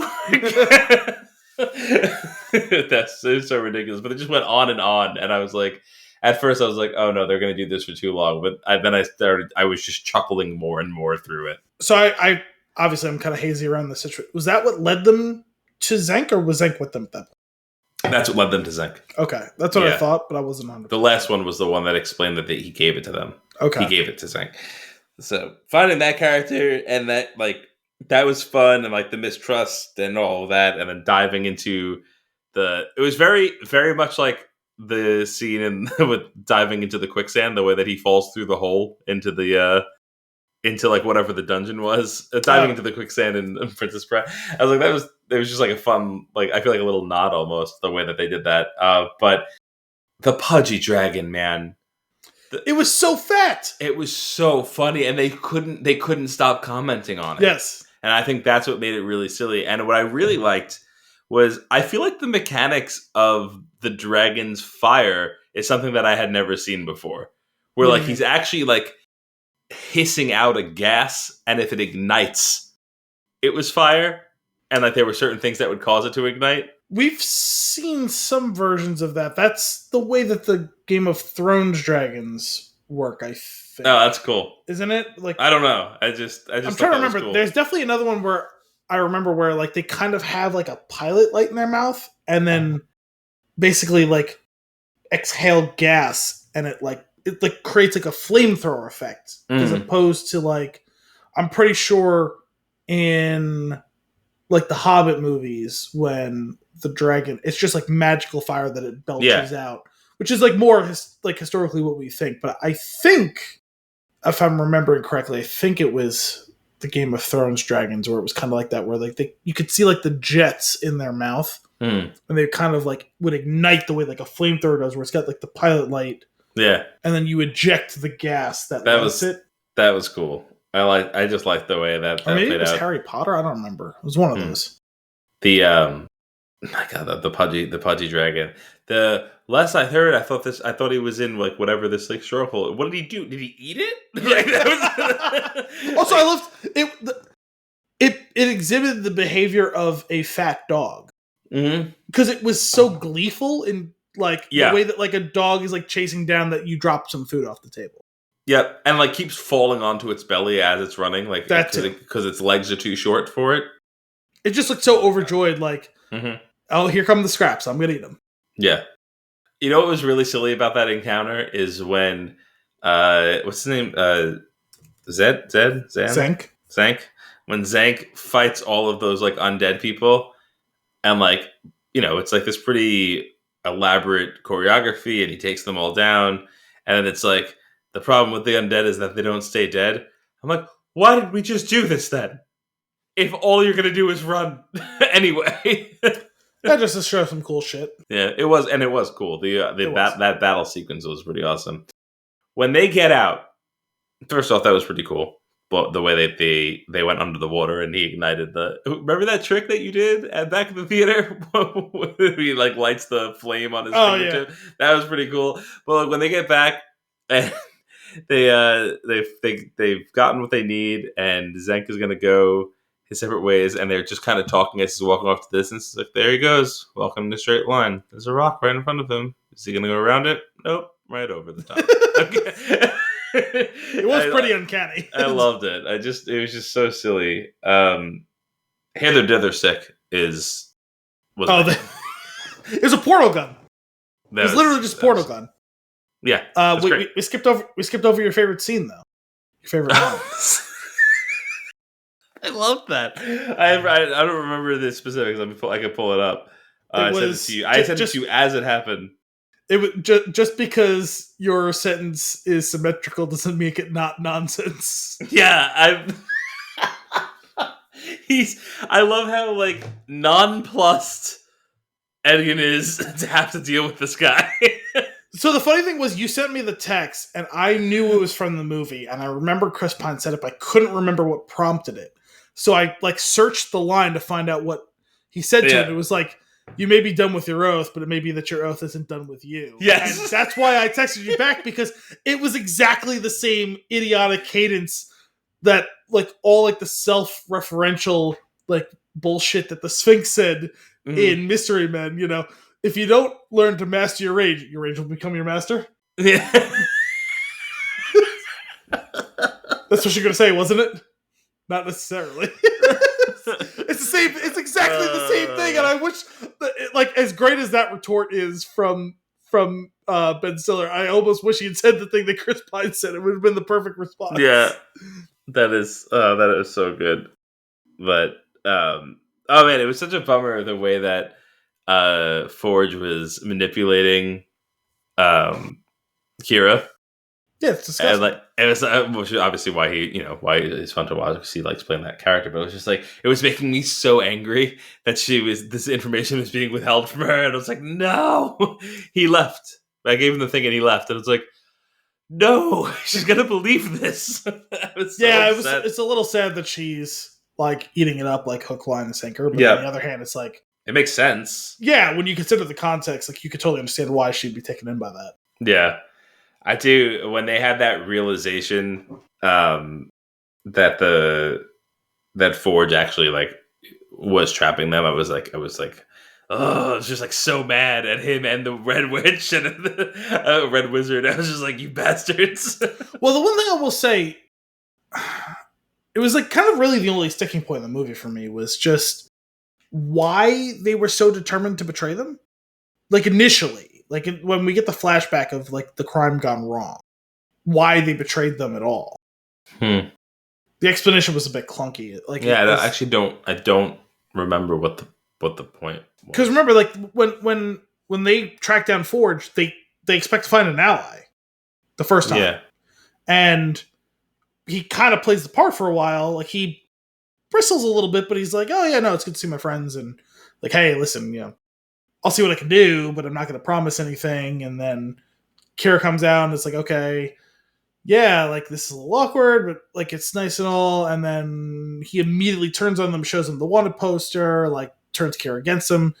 And it's like, okay, like you could understand if it was just because he wants to preserve himself, like he's not going to like stick his neck out for them, fine.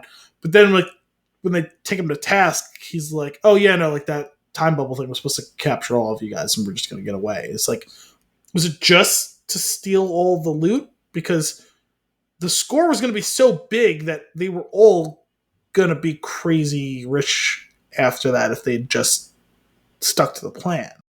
Like that bit of it just didn't make sense to me. It's not the end of the world. And the whole rest of the movie you're right. I do wonder, was it more about like it needed to be that much more wealth for him to pull off becoming this lord? Maybe, but like, because even the whole thing was like they were going after that specific artifact. They were trying to take the whole thing down, but like they were going after that specific artifact to try and resurrect his wife, right? Mm-hmm. And if like the whole plot point ended up being that he wanted to use it for himself, but like it just sat in a vault for however many years, right? So like I would have bought it if that was the case. It's like he wanted it for himself for whatever reason, even if he didn't use it yet. But like he didn't even want to use it. It's just like coincidentally he just had it like down there amongst the other trinkets. Yeah, it didn't like that take was so big that the betrayal was unnecessary. Weird.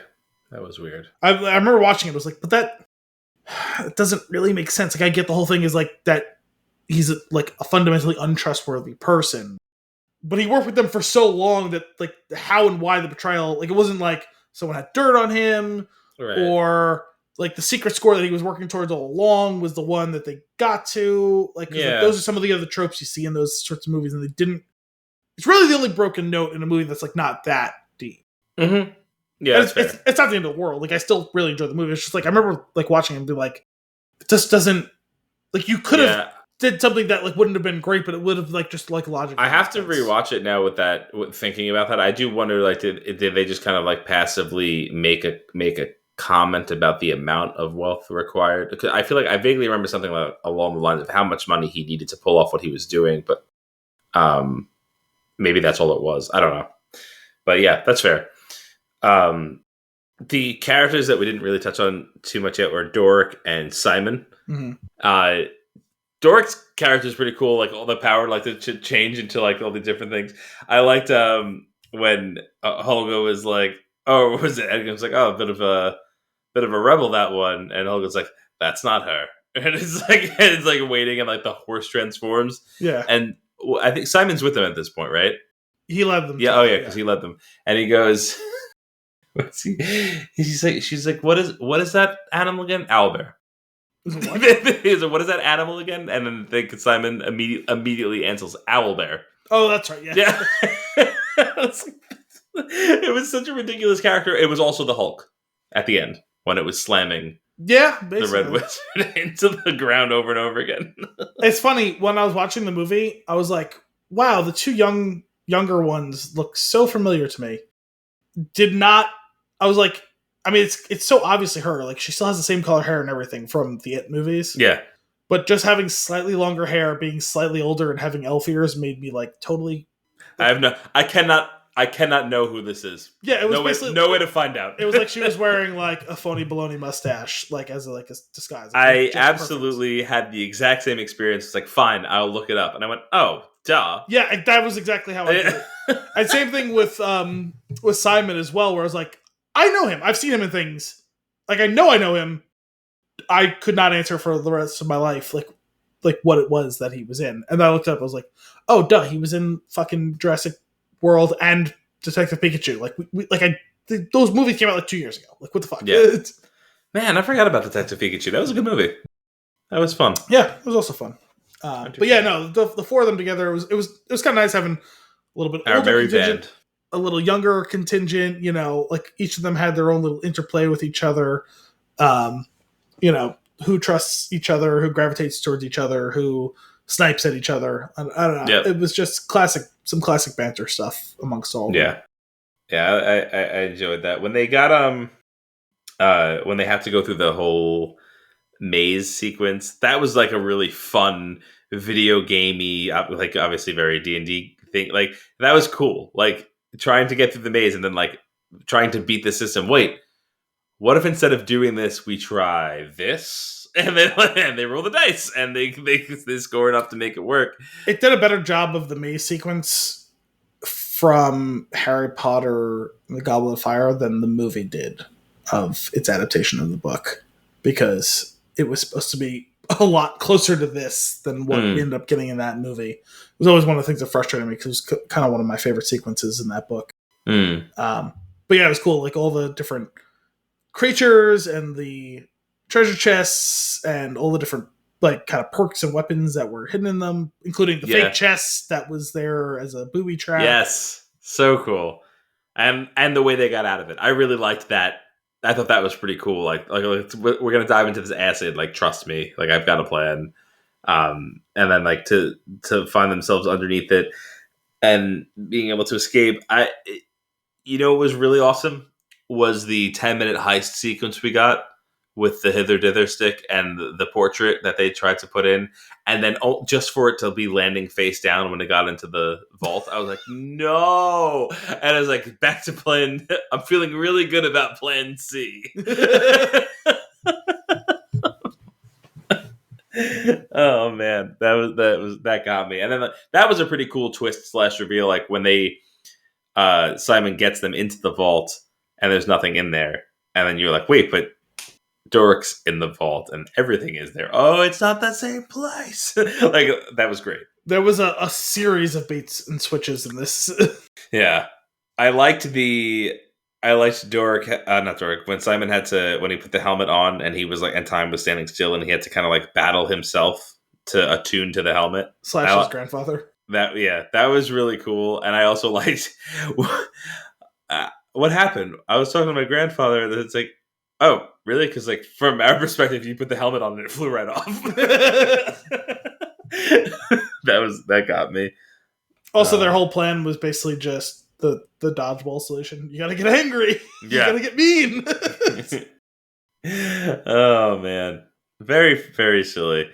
The finale fight sequence was actually before even that. Again, using the hither dither stick to take all of the treasure from the boat and spew it out of the hot air balloon out of his mouth. Yes, was really great. Perfect. The final battle with the red wizard was really cool. Yeah. And then like the concept, the call, Chekhov's magical gauntlet suppression device. Magic handcuff. Yeah. Slipping that onto using the amulet to be invisible, like the daughter using the amulet being invisible, and then like putting that on, like just to make it all work out. And like, no, like time's not frozen. Yeah, that spell didn't work. I countered it. Like, that was like the way that they all like played it and delivered that. I thought that was so cool, and it was obviously very telegraphed. Okay, well, like we see Michelle Rodriguez's character laying on the floor, and you're like, okay, I see where this is going. Right, they're going to use the stone to revive her. Like, it makes sense, especially after what he was told about, like, she's been in this other plane of existence for a long period of time. Do you really want to bring her back? Well, I think, and that was good from a logistical standpoint, but from the more real and like emotional writing standpoint, is Chris Pine trying to save her mother or his wife?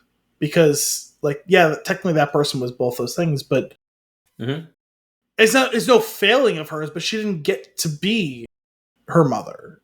Yeah. Like, she has no memory of it. Her mother is Michelle Rodriguez. That's the person who raised her functionally. Like, that's the only person she has any recollection. Well, that's Chris Pine even says that in that one scene. He's like, I did lie to you. I didn't go to save your mother. Like, I went to save my wife. And I was like, that was actually that line is too deep for this movie. Yeah. But really, really well done. But that was cool when they brought her. You wasted it on me, she was like, so like, you fools. Cool. Yeah. Okay. It took me like I couldn't. My brain wouldn't allow me to believe that it was him, and I like it's not Bradley Cooper, right? I absolutely like it. No, it's not him. It's not him. I was watching the scene. I was like, that looks like Bradley Cooper, but it's not him. It kind of sounds like Bradley Cooper, but it's not him. Yeah. One, because I can't believe it, and two, why would he do this? Right. And then the movie's over and you look it up, it's like it's Bradley Cooper. It's like, no, I don't believe it. No, it's not. No, you guys got that one wrong. It's not him. That was funny. Yeah, but like I'm glad we have the same experience. Her having a type. Oh my god, that was really funny. The little like kind of head nod she gives to the next one that she meets. Oh my god, that was too funny. I loved it. I really enjoyed it. It was just a really fun, entertaining watch. And the final scene being Hugh Grant trying the same plan to escape the same prison by grabbing. Oh my god, grabs Jonathan. him and jumps into the wall. And it's just a fake mirror, or it's a fake window that's a tapestry. I just like that as he was doing it, the rest of the council members were so irritated. They were not like, again. Jonathan! Poor guy. That's great. That was great. Oh, man. Good times. Do you have anything else for this one? I don't think so. I mean, the only real thing was just, I've said in the past, like I played a very little bit of D&D. Like I don't know a ton. I know enough just to kind of have like the most baseline thing. But I did think it was kind of cool that they tried to really incorporate the fact that there's all these different like classes of characters. Like we saw paladins, we saw red wizards, we saw bards, we saw warriors, we saw druids. Like it's kind of cool that they like found a way to incorporate a whole lot of all that. And then even the idea of like the different types of wizards where Simon, like his whole battle with like him using the magic, I thought was pretty cool. Mm. You know, he's really good at being a scam artist, but he's terrible at being a wizard early on. And like, there's always like the flicker that maybe there's something more in there. And the fact that the trigger is just like, he needs the threat of imminent death to be any good at magic before he learns how to harness it for himself. Right. I thought it was a good character arc. Yeah, I agree. It was fun. Good stuff. Well, that's all for this week's episode of Flix and the Six. We hope you enjoyed it. As always, if you have a movie for us to review or nuggets for us to discuss, you can send those requests to flixandthesix@thespintune.com. Tune in next week for more movie and beer goodness. Until then, I'm Anthony Costanzo. I'm Biolsi. Thanks for coming out.